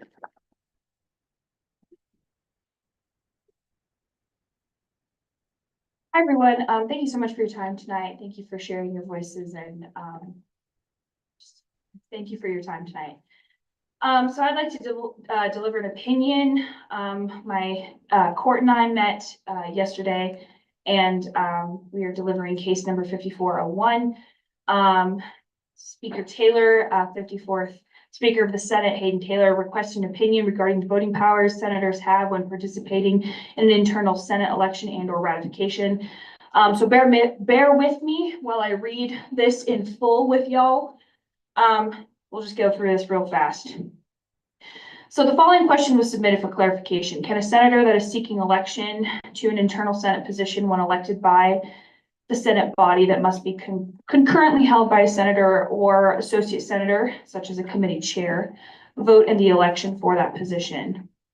So part one of this question, does senators' candidacy for such position inherently forfeit their right to vote on that election? In a 7-0 vote, the court decided that a senator's candidacy for such a position, when elected by the senator, such as committee chair, does not inherently forfeit their right to vote in that election. Why? Part two to this question. Citing, so this is the long one, bear with me. Citing Article 2, Section 3, subsection A of the 54th Senate bylaws, senators shall have floor, speaking motion, and voting rights during Senate meetings. However, as associate senators are not ordinarily granted these rights, they would not be permitted to vote in such an election unless they are voting for their senator by proxy or are a committee chair as delineated by the 54th Senate bylaws. Furthermore, referring to the elections code adopted by the 53rd Senate, which governs all elections, referenda, petitions, and campaigns, is authorized by the ASCSU Constitution and applies to any member of the ASCSU conducting and/or participating in any such elections, referenda, petition, or campaign. Article 1, Section 3. The Elections Committee shall abide by the most recent version of Robert's Rules of Order, where appropriate or necessary. Article 5, Section 8. Therefore, the Elections Committee abides by Robert's Rules of Order. All elections, including Senate elections, shall also abide by Robert's Rules of Order, unless explicitly overridden by the Constitution or bylaws. Article 8, Section 46 of Robert's Rules of Order states that it is a general rule that no one can vote on a question in which he has a direct personal or pecuniary interest, yet this does not prevent a member from voting for himself or any office. This does not mean that Senate is preventing from passing future legislation that overrides Robert's Rules of Order, as the governing documents of ASCSU supersede Robert's Rules of Order. or that a senator is obligated to vote in an election for which they are a candidate or an otherwise interested party. In such a case, a senator retains the right to abstain from that vote as they wish. So question 1.3, which is, does the same principle as outlined above apply to the Senate ratifications for which a senator being ratified to a position, such as for Legislative Strategy Advisory Board, the Board of Student Organization Funding, Student Fee Review Board, the Elections Committee, etc. The court ruled in a 7-0 vote. The court decided that the same principle as outlined above does apply to Senate ratifications for which a senator is being ratified to a position, such as for the Legislative Strategy Advisory Board, the Board of Student Organization Funding, the Student Fee Review Board, and the Elections Committee, etc. The next question, 1.4, why? Referring to the same reasoning outlined in the court's answer to section 1.2, the big long thing I had just said, senators do not inherently forfeit their rights to any ASCSU election. Basically, this is a very long-winded way of saying that we have deemed that the elections code follows Robert's Rules of Order, the elections code follows the bylaws follows the Constitution. So basically, there's kind of a hierarchy here of our governing documents. This is not saying that y'all can't put legislation forth superseding Robert's Rules of Order, but as of right now, yes, Robert's Rules of Order is in place. So this was our opinion that we had decided. Are there any questions that I can answer right now? I have 2 questions. Yes. So with something like, say, LSAB, that is a ratification of both senators and non-senators, senators would be able to vote on that, yes? Yes, they would. Thank you. And second question, if this is not yet in Teams, will you post this in Teams? I will post it in Teams. Thank you, Madam Chief Justice. Awesome. Are there any questions I can answer right now? Cool. If not, oh, I'm so sorry.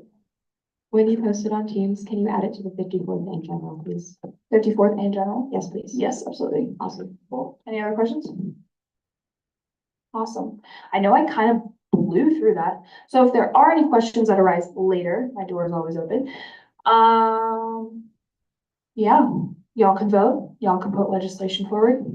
My door is always open. Thank you for your time.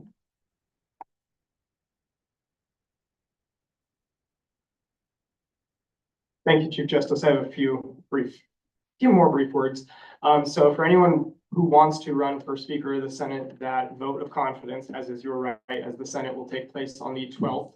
So the week following State of the Association. So if that position is interesting to any of you, especially as senators, please apply. And that even goes out to anyone in this room, even people on my committee. We can have a conversation if that is of interest to you. So just know that. Thank you very much.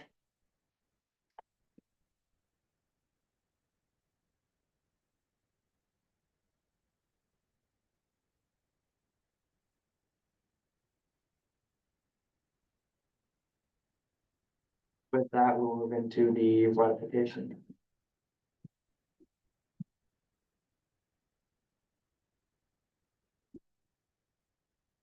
All righty, good evening, everybody. If we haven't had the pleasure of meeting yet, my name is Braxton Dietz. I serve as the Student Body Vice President. In this role, I chair the Student Fee Review Board, which directly decides how much all the students here at CSU pay in student fees. So this is Amika. We are ratifying her to the board tonight. So I'll briefly read out Amika's application essay paragraph. Amika said that she's interested in joining SFARB because she wants to be able to have a voice in how student fees are allocated. She wants to better understand where student fees go and how each student fee funded area plans to use student fees. She believes that it is important to ensure our students are funding sectors that are valuable to individual students and to the student body as a whole. By serving on the board, she hopes to better understand the budgetary procedures and ensure that students are paying for beneficial services and programs. So with that, I will hand it back to the speaker to facilitate a Q&A session. We will open up 10 minutes of Q&A. Senator Mountain. Oh, yeah. I can make the motion.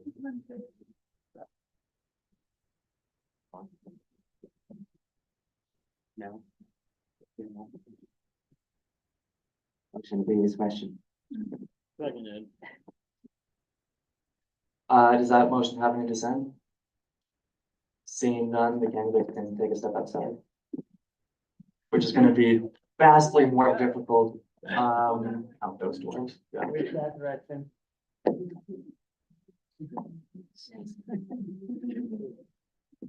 Do I understand correctly, this is a point of information for the Chief Justice, that Amika would have the right to vote as a senator for her ratification? Then, Amika, okay, that's actually a good question then for the Chief Justice. When we do something like this, then do candidates who are senators not have to leave when they do discussion debate?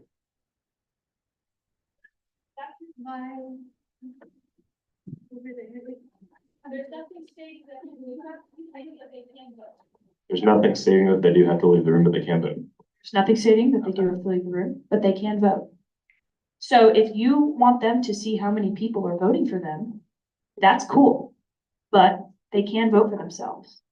So that's up to y'all if you want them to see how many people are voting for them, which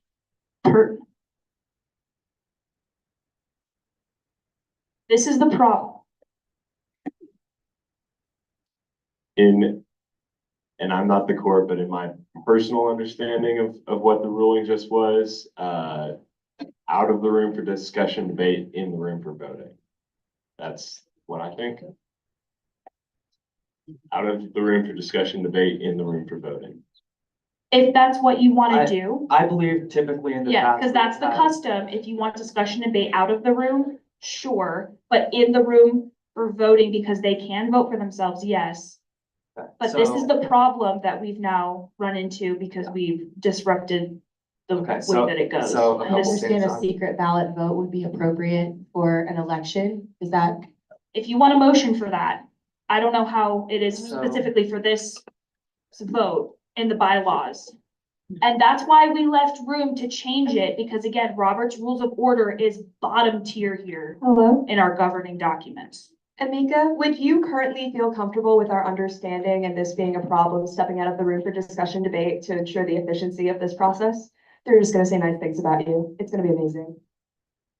I'm okay with leaving the So- room. Is that what you're asking? Okay, Yes. So this is what we'll do. Chief Justice, expect a follow-up opinion from me on this. That's perfectly fine. And like we said, and we left room for this in our opinion. The way that this works is Robert's Rules of Order, bottom of the barrel. Our governing documents are above this. So if anyone were to change the Constitution, y'all's bylaws, you can do that. You can make this problem disappear because fun fact, it's your Senate. You can do that. I'd like So- to motion with my speaking rights, according to the Constitution, for Amika to leave the room for discussion debate with the current understanding. What we'll do, because we've typically had candidates leave the room when we do discussion debate, we will have that happen now. There was a motion. Yes. Well, that was just what I I was going to say. rescind my motion. Thank you. What I was going to say,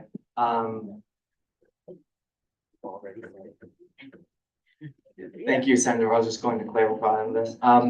We have had candidates leave because in discussion debate, people want to voice opinions on that. And typically we've had people leave and so that people would feel the most comfortable voicing those opinions. That is what we'll do now unless the court says otherwise. Opening 10 minutes of discussion and debate now with the first voice placard. Chair Davis.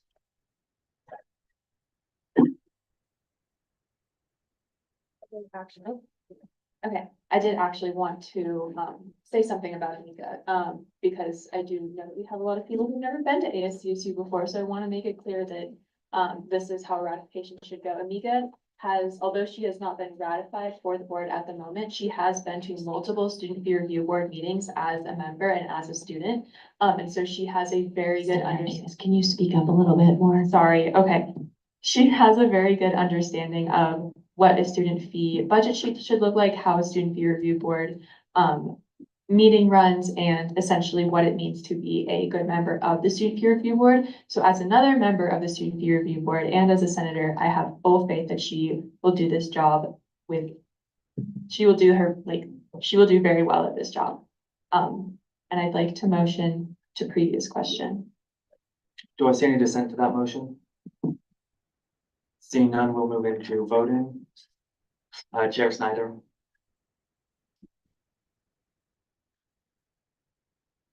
And the candidate can come back in since this is. Okay. So, motion. Okay. All good? Okay.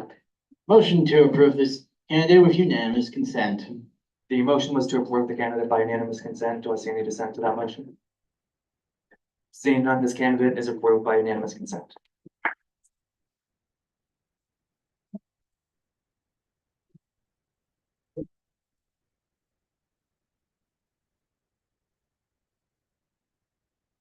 I just want to give a really quick point of clarification that if we don't have anything laid out, the chair has the right to basically run this meeting, of course, through the proper channels of Robert's rules as needed. If that helps settle any, not dis-ease, I can't speak tonight. If that helps clarify.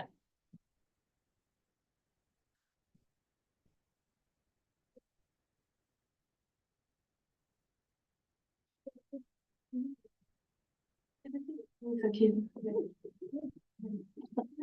I'm really tired.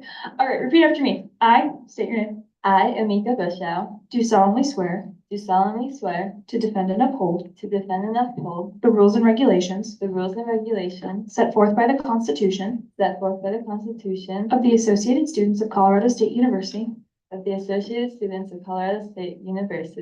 and will rightfully perform the duties of my office to the best of my ability. Congratulations.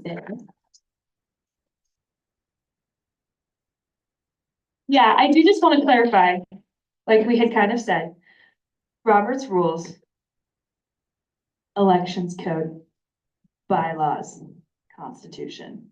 That's the hierarchy. Y'all can make amendments to your bylaws. Y'all can make amendments to the constitution. That's how it works. And those things supersede Robert's rules. So if you don't want to have, like, however you want to make those amendments, however those amendments influence Robert's rules, that is your purview. You have that right as Senate. But the consequence of this opinion, and we said, yes, they do technically have this right, is now, how do you want to handle the senators or whoever being in the room? So that's what, just a food for thought as we move through the procedure, that's all. So if you'd like to submit another opinion, if, we're always here, that's our job, but that is something we need to think about. So have a great night, y'all. Are there? I have a funny feeling I'm going to be keeping Judicial busy. We'll now move into conference business with 2 hours on the conference clock, beginning with Lex 54 of 17.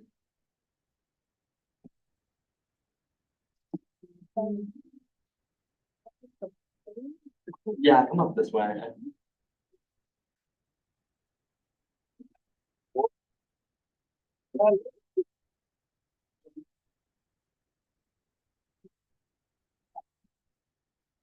Give me just a second, y'all.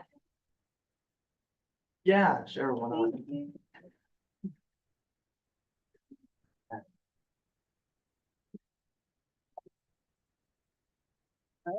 Just a little bit.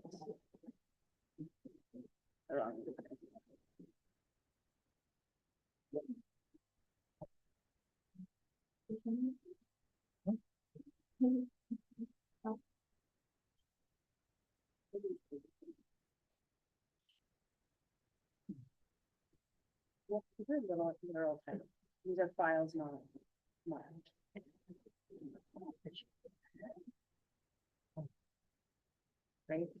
Okay, I'm gonna quickly introduce myself while all this is going on. My name is Ellie Lutz. I am a associate senator for the Warner College of Natural Resources. And I am the chair of the Internal Affairs Committee. So my purview in my committee is any legislation that deals with ASCSU rules, and decisions. And yes, I also want to say, any Warner students and anyone in any other college wants to talk to me, I'm typically around and people know how to find me. So please don't be afraid to reach out. I try to respond to all my emails, but I try. So yes, and if you have any questions or anything, please do let me know. With no further ado, we have Lex 5417, creation of the at-large representative student council. This Lex creates an at-large student representative council for delegates from dissolved constituencies retaining their titles, serving under ASCSU oversight, and ensuring continued representation.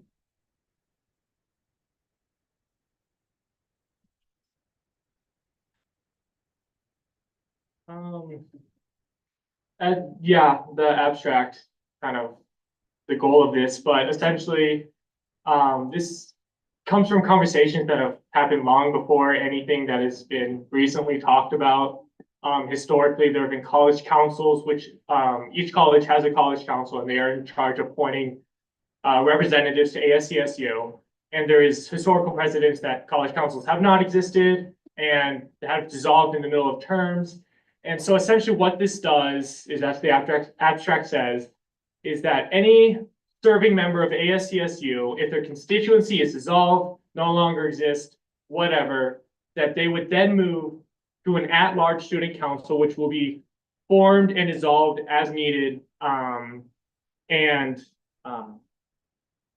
It's for dissolved constituencies that, and it goes to the end of their term and allows for kind of a waiting period to see how the constituency can be reformed.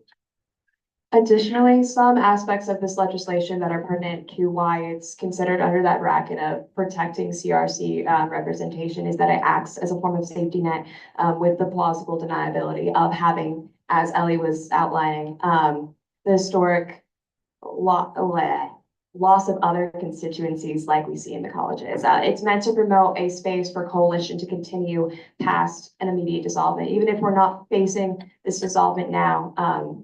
Being a senator and how it's structured is based in your collaboration with other people. And if there isn't a space to do that, and if there isn't a means of legislative cabinet and larger ASCSU branch leadership being able to address the problem as we see it, we're not doing our jobs. And this allows us to be more effective as a collective.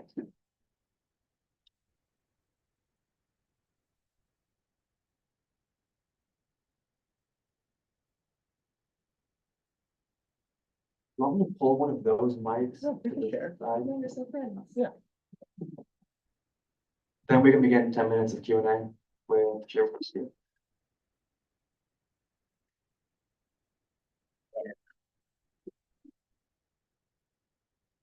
Okay, hello. I'm gonna ask a question that I already know the answer to, but I think is good information for everyone in this room.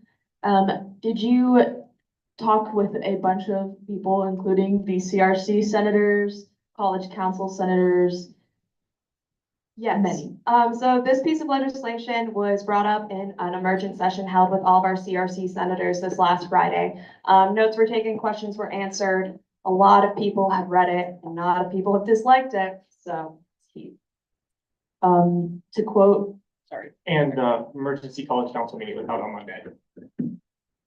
to quote Senator Menanti, the vibes are good. I yield my time.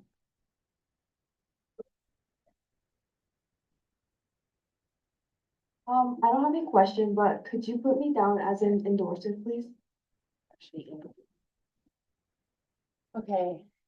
You're not gonna be the only one. I'm gonna send a sheet around with the information and titles that are necessary if you want to add a sponsorship or endorsement to this legislation.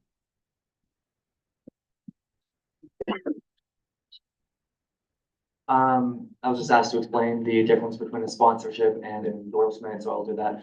Sponsorship is basically saying, I want this legislation to be seen by the Senate. Maybe you want some amendments to that, and an endorsement is saying that you want the Senate to pass this exactly as it is written now. Do you have any questions on that? Excellent. Additional Q&A on the legislation? Chair McLaughlin. Are at-large representatives eligible to be reelected as at-large representatives? As it's currently outlined in the bill, this will be adding Article 6, the Constitution, brain fuzzy, a lot of people in room.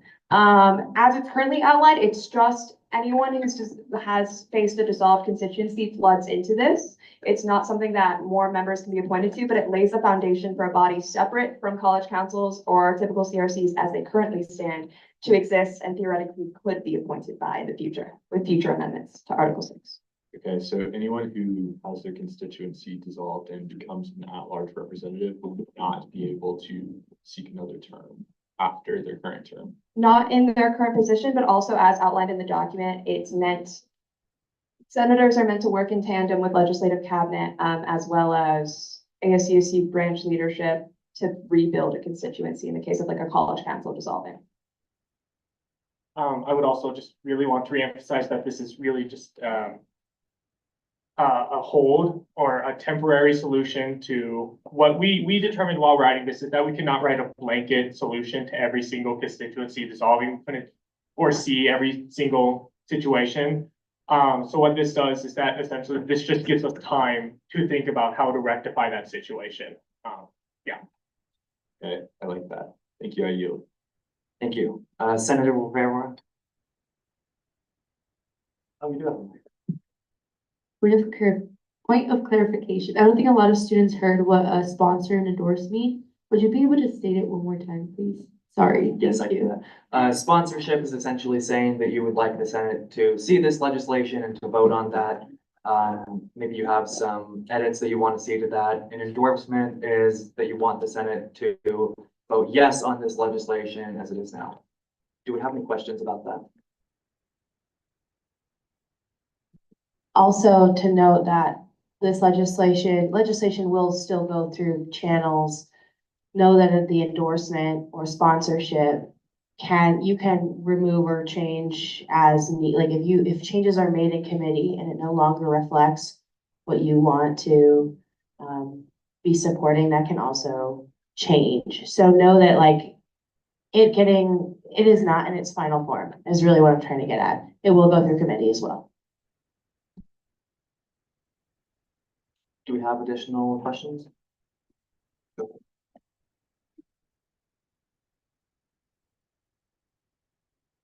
My question I have is just, will these people who are gonna be the at-large representatives, will they be given help in terms of writing a constitution for a college council and things like that? Will they receive help from Senate members alike, as well as from the people creating this bill?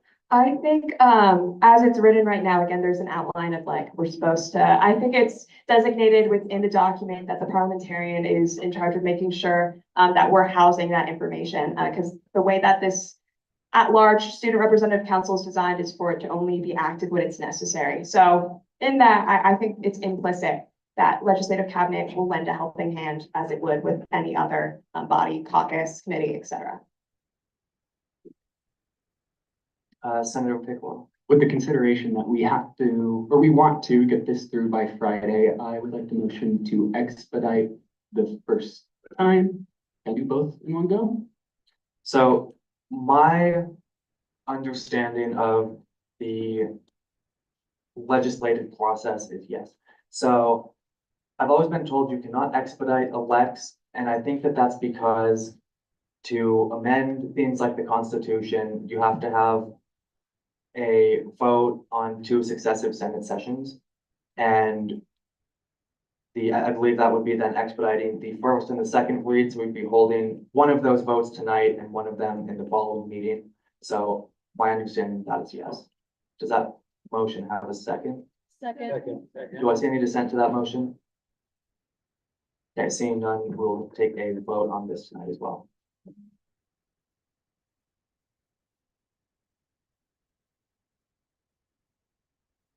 Clarification, does that mean after Q&A, we immediately go into discussion debate? Yes.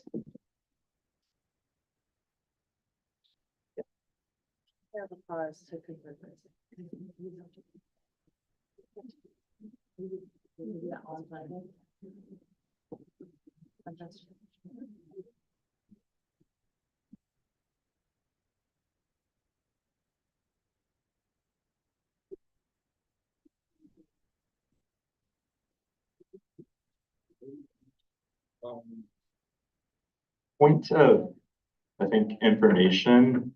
So, I hate to be the bearer of bad news, but it does say in the Constitution that the first vote shall take place no sooner than 1 week after the initial presentation.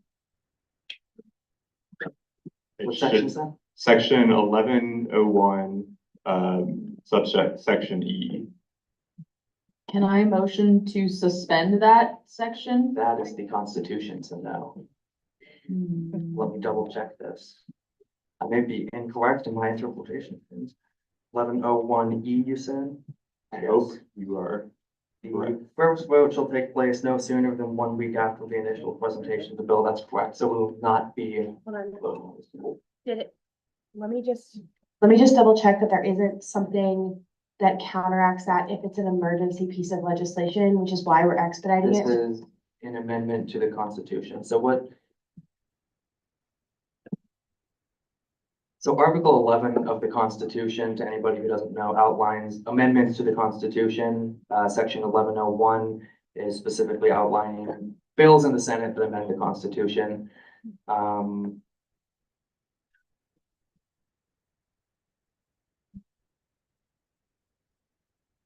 Yeah, that is correct. Thank you for that correction. I was mistaken in that.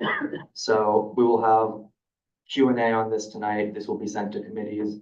This will be seen and voted on like we typically do legislation. Sorry, everyone. Go ahead. Because this is an emergency, is there any way that we can work around it by voting, by anything like that of any sort? Because if our Constitution is not serving us at this moment, how we need it to, because this is an unprecedented issue. Ultimately, that's a question to ask Judicial, but the way that the Constitution is written, I think it's pretty clear. So no.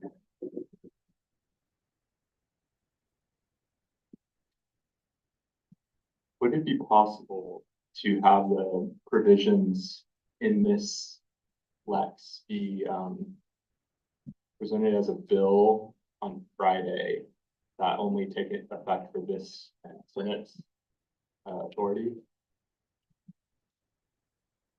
What all is being amended?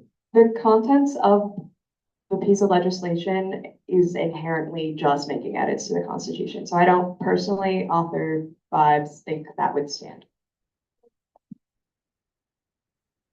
Cool. I have like a point of both clarification or information.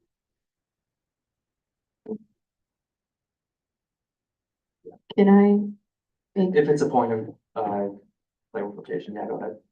that it's regarding this, so maybe we should motion for more time for Q&A. You can make the point of information and then you can make that motion if you wish. Oh, heck yeah, just kidding.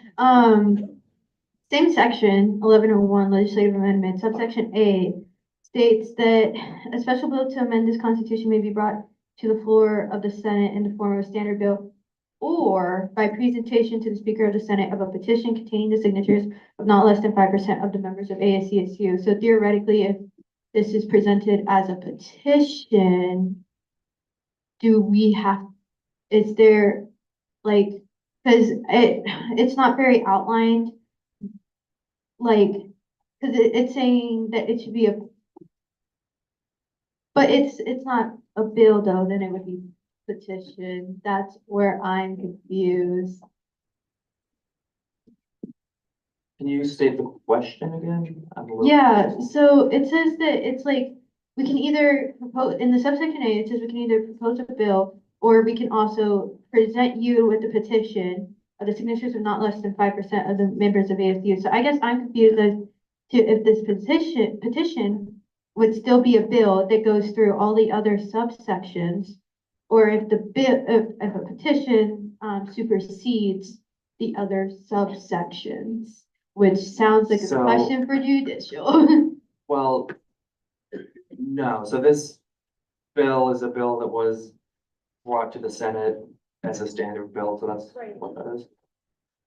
Right, I totally understand that. So if theoretically speaking, on Friday's theoretical emergency session, a petition was brought to you with 5% of ASCSU members. Well, that would be then, and maybe this is a judicial question, but to my interpretation of that, members of ASCSU would be defined as outlined in section 103, the membership clause, which is all of the students. So if you can get 5% of students to sign on to something in 2 days, I would be shocked, but Okay, no. It Just also putting that still out says, that section does still say it needs a week. So I love the spirit. that's why I'm confused though. It does say a week, but it says after the initial presentation of the bill. It's not a bill, it's a petition. That's my confusion. And that's the argument I would be platforming on. Fun reminder. Fun reminder that a new subcommittee going over our founding documents has been formed. Shout out to Chair Ellie. Let's.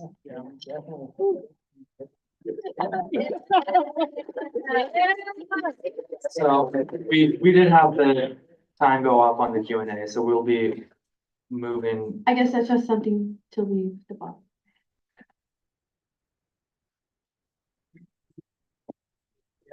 Noted. Point of information or Yes. clarification. Even though it says the first vote shall take place no sooner than 1 week, does that mean that in theory we could take 2 votes next week? No, because the same section 1101 subsection D says that the passage of this bill needs a 2/3 majority vote of the Senate on 2 successive Senate sessions. Those don't have to be regular Senate sessions. It doesn't say No, it regular. doesn't say that, so we could hold an emergency session next week and Okay. pass it. I yield. Thank you. Anyways, this legislation will, yeah, I just have a point of clarification. Because a week from now, we don't have Senate.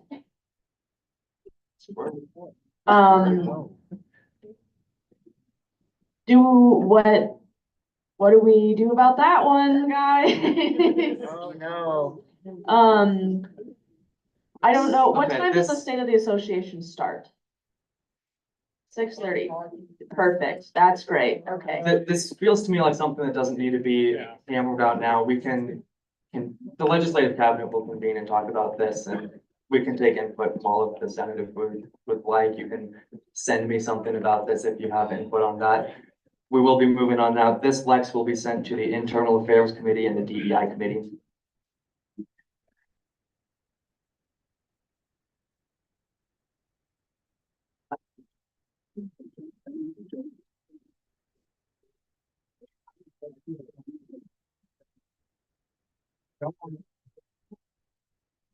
With that, we'll move into, I believe, resolution 5405 was next on the agenda. Oh, 9. Can't read my own handbook.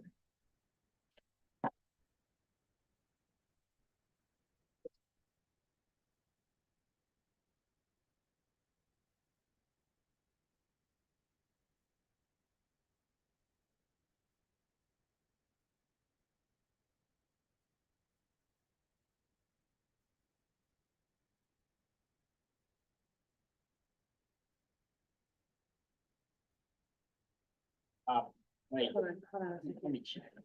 It is not. After All right. this, will you make sure to send me a Word doc, because this cannot go to committees without it being an editable document. Oh. Resolution 5409, the Student Protection Act. This bill aims to call upon university administration to codify protections for marginalized students in the wake of the election and inauguration of Donald Trump. Hello, everyone. If you don't know who I am, I'm Morgan Snyder. I'm the Chair of Accessibility Caucus and the Senator for College of Liberal Arts.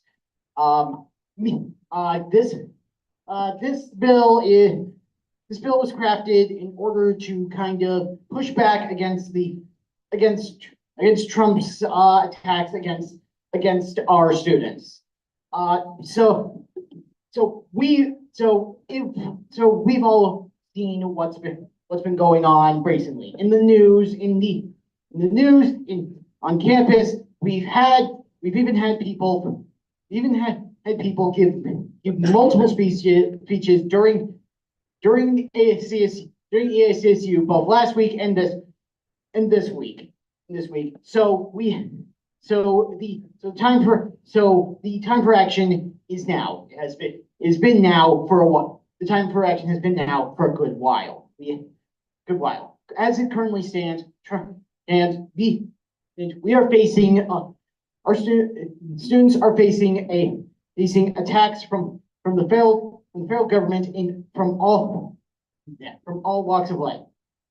This has been gone over multiple times with the goals of protecting students and their identities from Trump's rapid fire executive orders of I'm sorry. Our goal, we're calling upon the university to codify the protections of the students from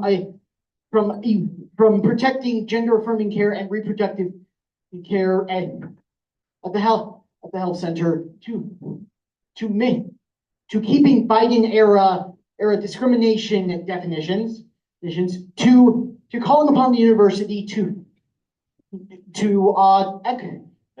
sorry about all this, to spread their upcoming budget cuts fairly, and so that the CRCs, which as we've heard from multiple students provide the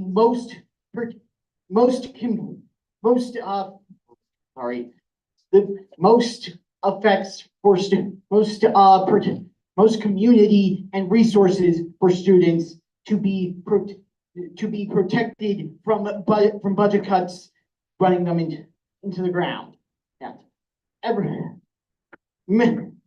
My fellow students, the time to act is now. Now, as someone once told me, the only way to win is to look evil. The only way to stop this is to look evil in the eyes and say no more.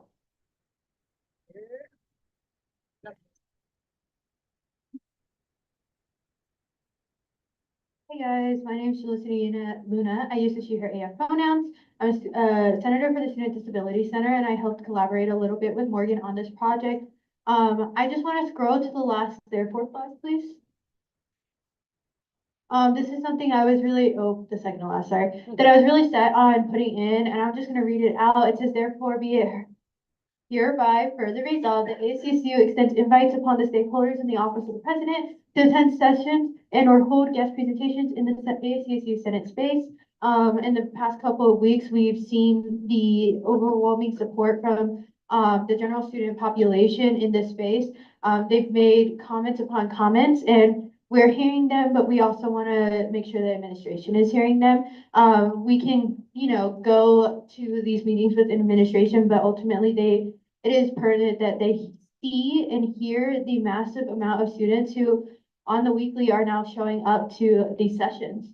So yeah, I think co-production is really the basis of good public administration, and ultimately we're here to serve the public of the students. So if we want change, we kind of have to have it happen, but yeah.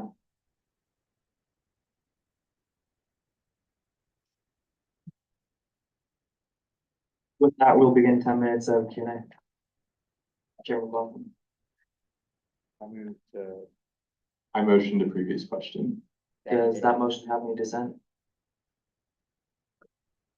Seeing none, we will move into previous question. This will be sent to the Internal Affairs Committee, the DEI Affairs Committee, and the University Affairs Committee.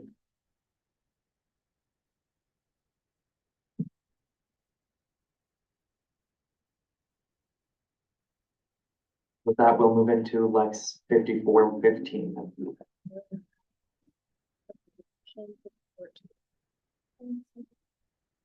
With that, we'll move into resolution 5410.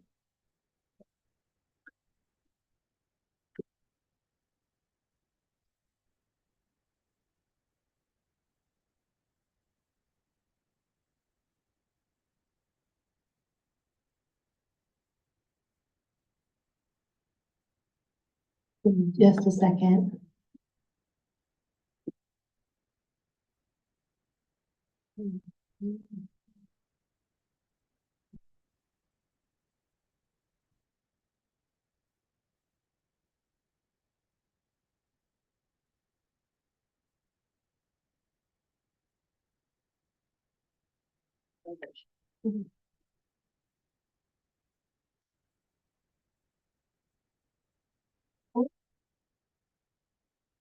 All right, we have here resolution 5410, supporting student coalition letters concerning DEI on campus. The ASCSU Senate shows their support. Student letter of solidarity written by the CSU Coalition for Race, Gender, and Ethnic Studies. This letter was composed February 17, 2025 and delivered to the upper administration of Colorado State University. We also show support for the letter written by the People United, published on February 21st, 2025.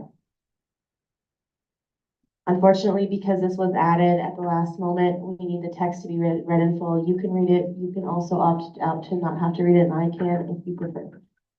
I can read it. Bear with me. I haven't been sleeping, so if I talk funny, that's why. Do you want me to start with the title?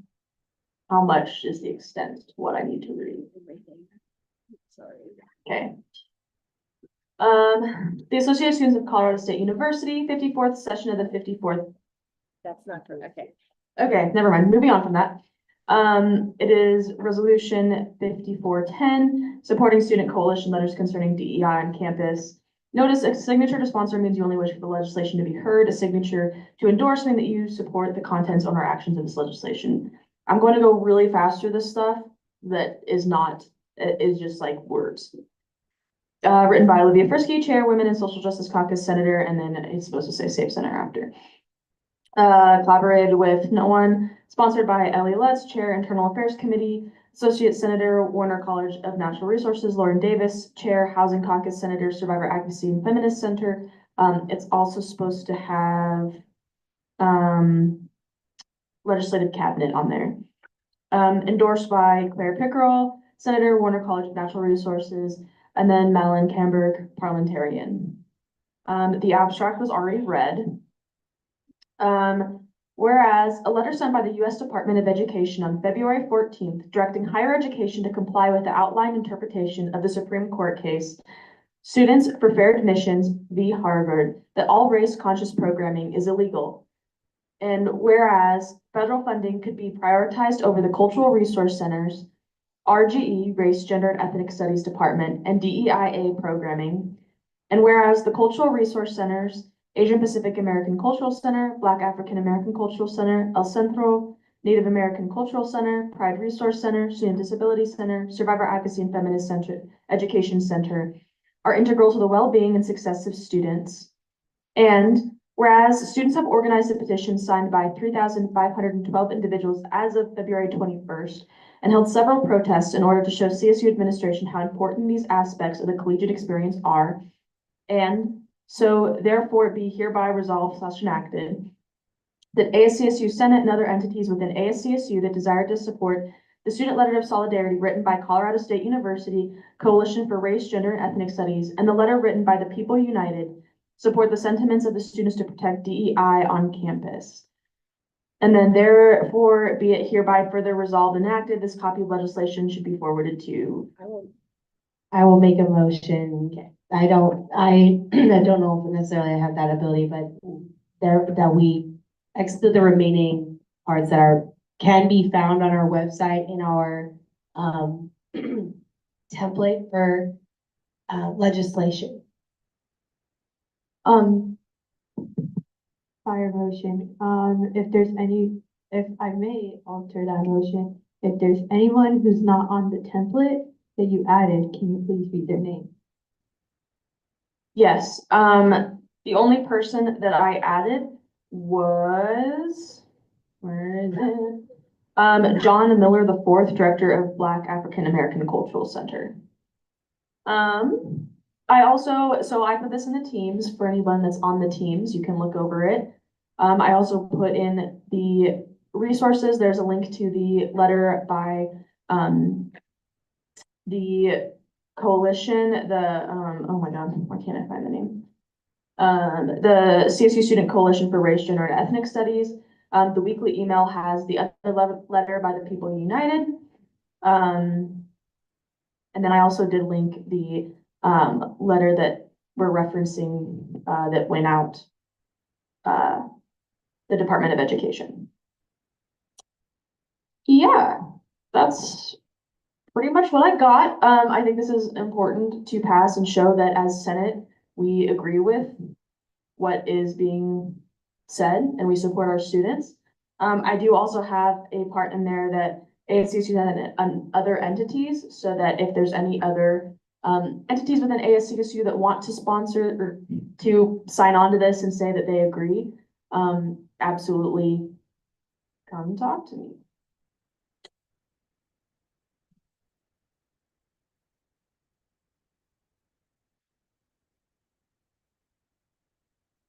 Questions? I'm opening this up to, this is not my job, I don't know. We'll begin 10 minutes of Q&A. Sending them after. Hello. Hi, one other questions? Motion to the previous question. Do I see any dissent to that motion?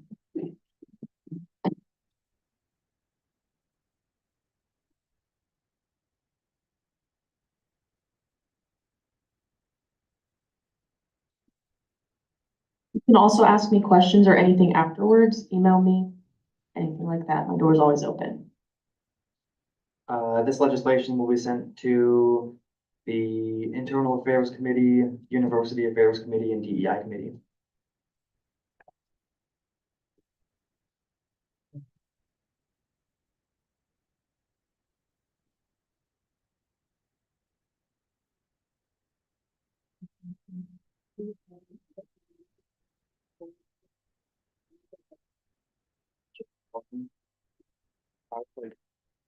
I would like to make a motion to table all old business.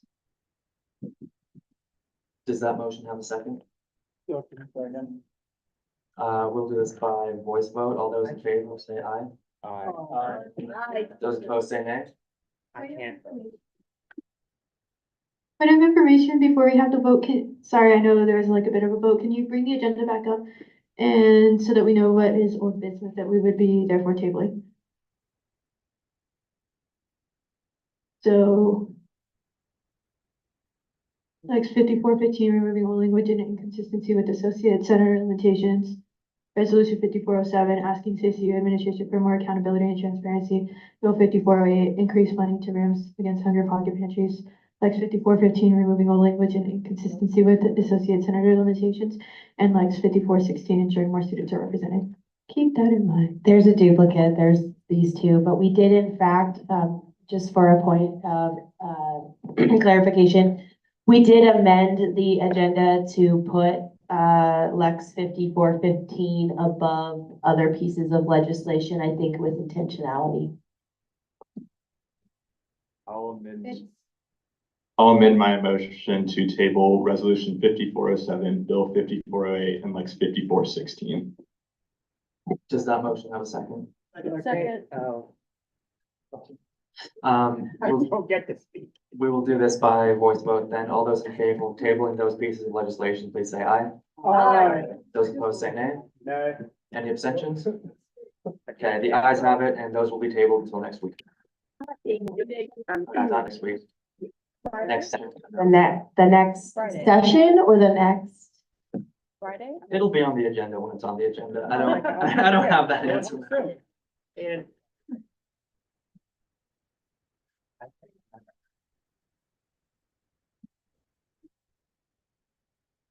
Just reading, Ellie's one, and then table the rest for Friday.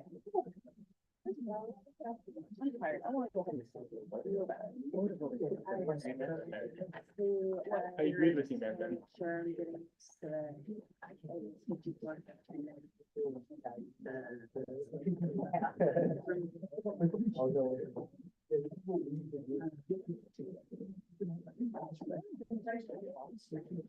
Yeah.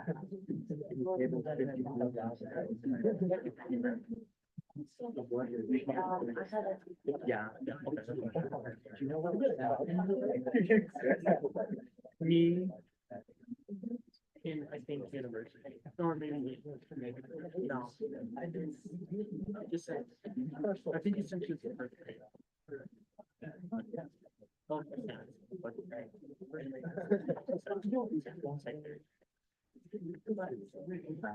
Yeah, so I just want to. Sorry, what's the question? Which community source?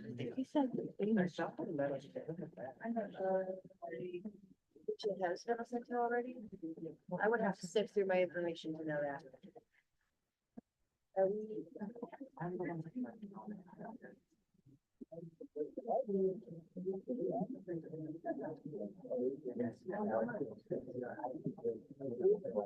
Yeah, we're doing this last one, then we're done.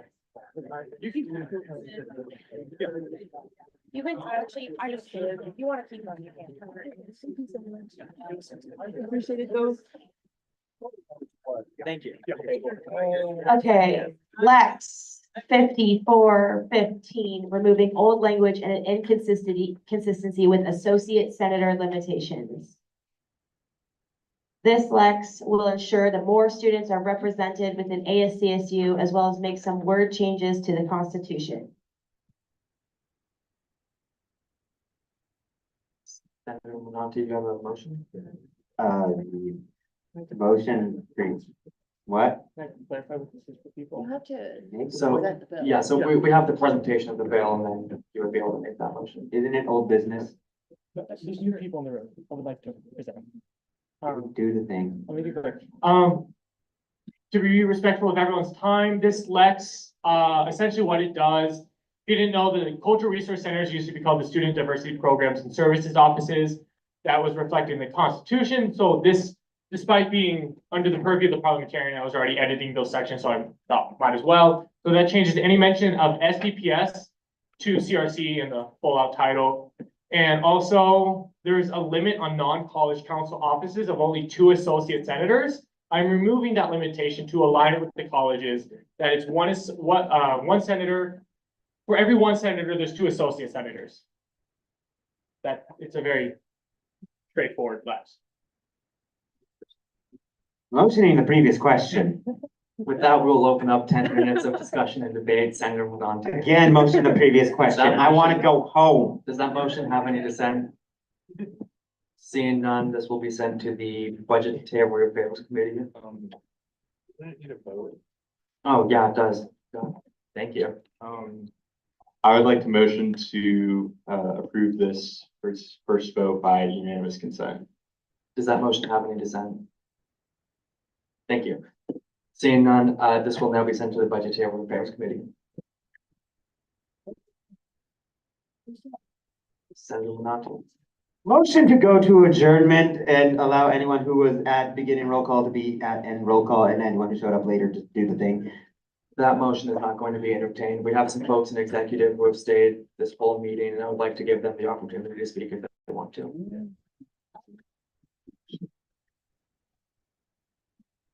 Wait. Motion for legislative council. Not exemption. I think I'll. Motion to table legislative cabinet reports. Only? Yeah, only legislative cabinet reports. All legislative cabinet.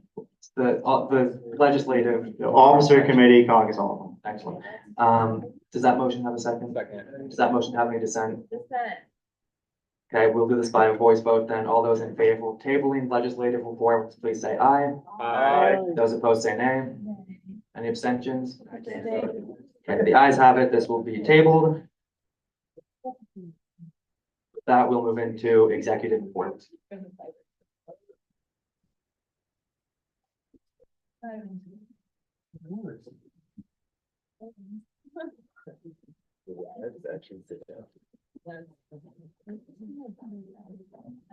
For accessibility, you may sit down. Okay, perfect. Thank you so much. I thought you were gonna say stand. All right, so first things first, I'm the realist. That's my first thing. All right, and I'll start with my real first thing is that State of the Association is next week, and I am so excited to see you all there. I came and I've talked about this every week for like a few months now, so I know you guys are like, all right, yeah, we get it. But State of the Association next week, please RSVP. I made the seating chart and I'm realizing that the RSVPs are kind of like, we kind of need those. And so I appreciate you all for the time that you've taken. I appreciate branch leaders and other leaders in this room and the time that they've taken. And lastly, I'm just gonna talk about a few things from today. And that I want to say I appreciate and I love moments where we all get to be in fellowship in the forums that we are today and last week, and we get to listen to students because that's truly the core of our work. And so I want to thank you all for your time and being here until 10 o'clock tonight. The first thing I want to say is that there were statements about demanding more from leadership tonight, and I want to talk about this aspect of team and how that plays a role into kind of who we are and the integral parts of how we function. As team, I think it's very important to, be mindful and cognizant of how we have public displays for each other and how we go about presenting information amongst each other and others. And the first thing that I'll say is that I really do enjoy the fact, that for the main part, throughout leadership of all three branches, we are sometimes, most of the time, always on the same page or at least reading the same book. And that there were comments tonight about, demanding more from leadership and what that looks like. And I want to share that we've sat in conversations with leadership teams before, and I've had the sentiments, that as leaders, we have to become the people who point the finger at ourselves sometimes and, ask when do we open up the resources, the information, and equip people to be the leaders that we want them to be and that we promote them to be and promote this space to be. And additionally, I'll say that acknowledging the agency that you have in this space in any statement, it shouldn't stop there.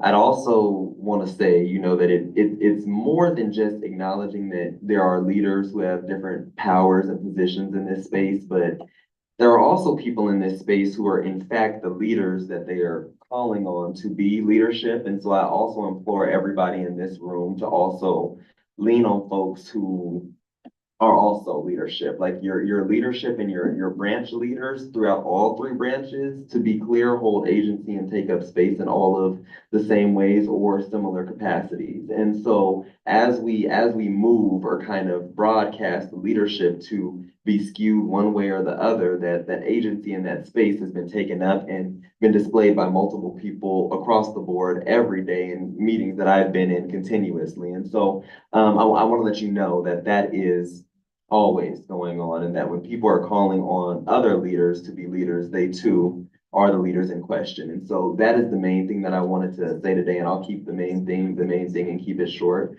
But leadership is a public display of all of your branch leaders, and I implore you to hold all of them accountable equally. That's all I'll say. Thank you for your time. Thank you. Do you have anybody else executive wants to speak tonight? Seeing none, we'll move into a roll call. Senator Monarchy. Do the thing. Do the thing of the beginning roll call and roll call. We had a motion to use beginning roll call as ending. Does that have any dissent?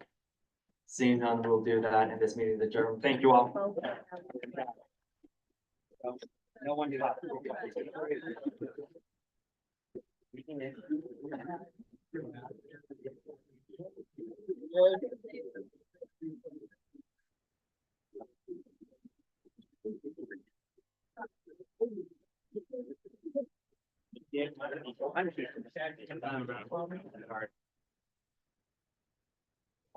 You should have talked to me at least before you did that. Oh, sorry, I completely forgot.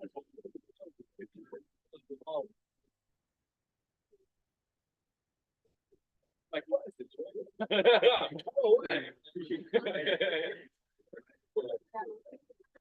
you know, me stumbling over where I was in my notes, I was like, I'm all about it. Like, oh, yeah, it's really, the flaws. that make, Yeah. put it aside. But it's still pretty. You just, that's one of the. And then what, in terms of, I know in the past, it's called a clerk, but the clerk is. Anyone who's supported. Yeah, you really got. Anyone.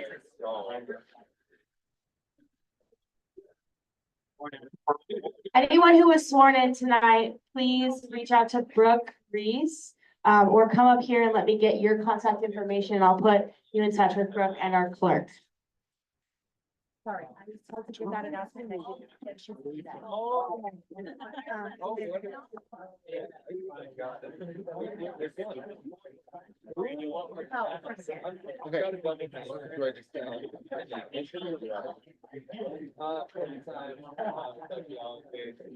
I got executive.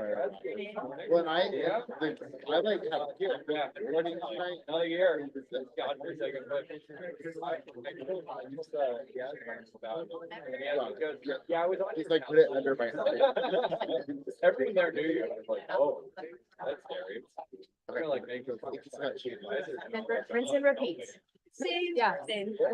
Essentially, just make sure your name's in that list, and I'll get you added to the meetings, make sure your newsletter, and schedule on your meeting, at least some time within the next. Make sure you're just putting all their things in order. I am. So question, we're having an emergency meeting this Friday? Yeah, my eyes are kind of. You guys ever need to.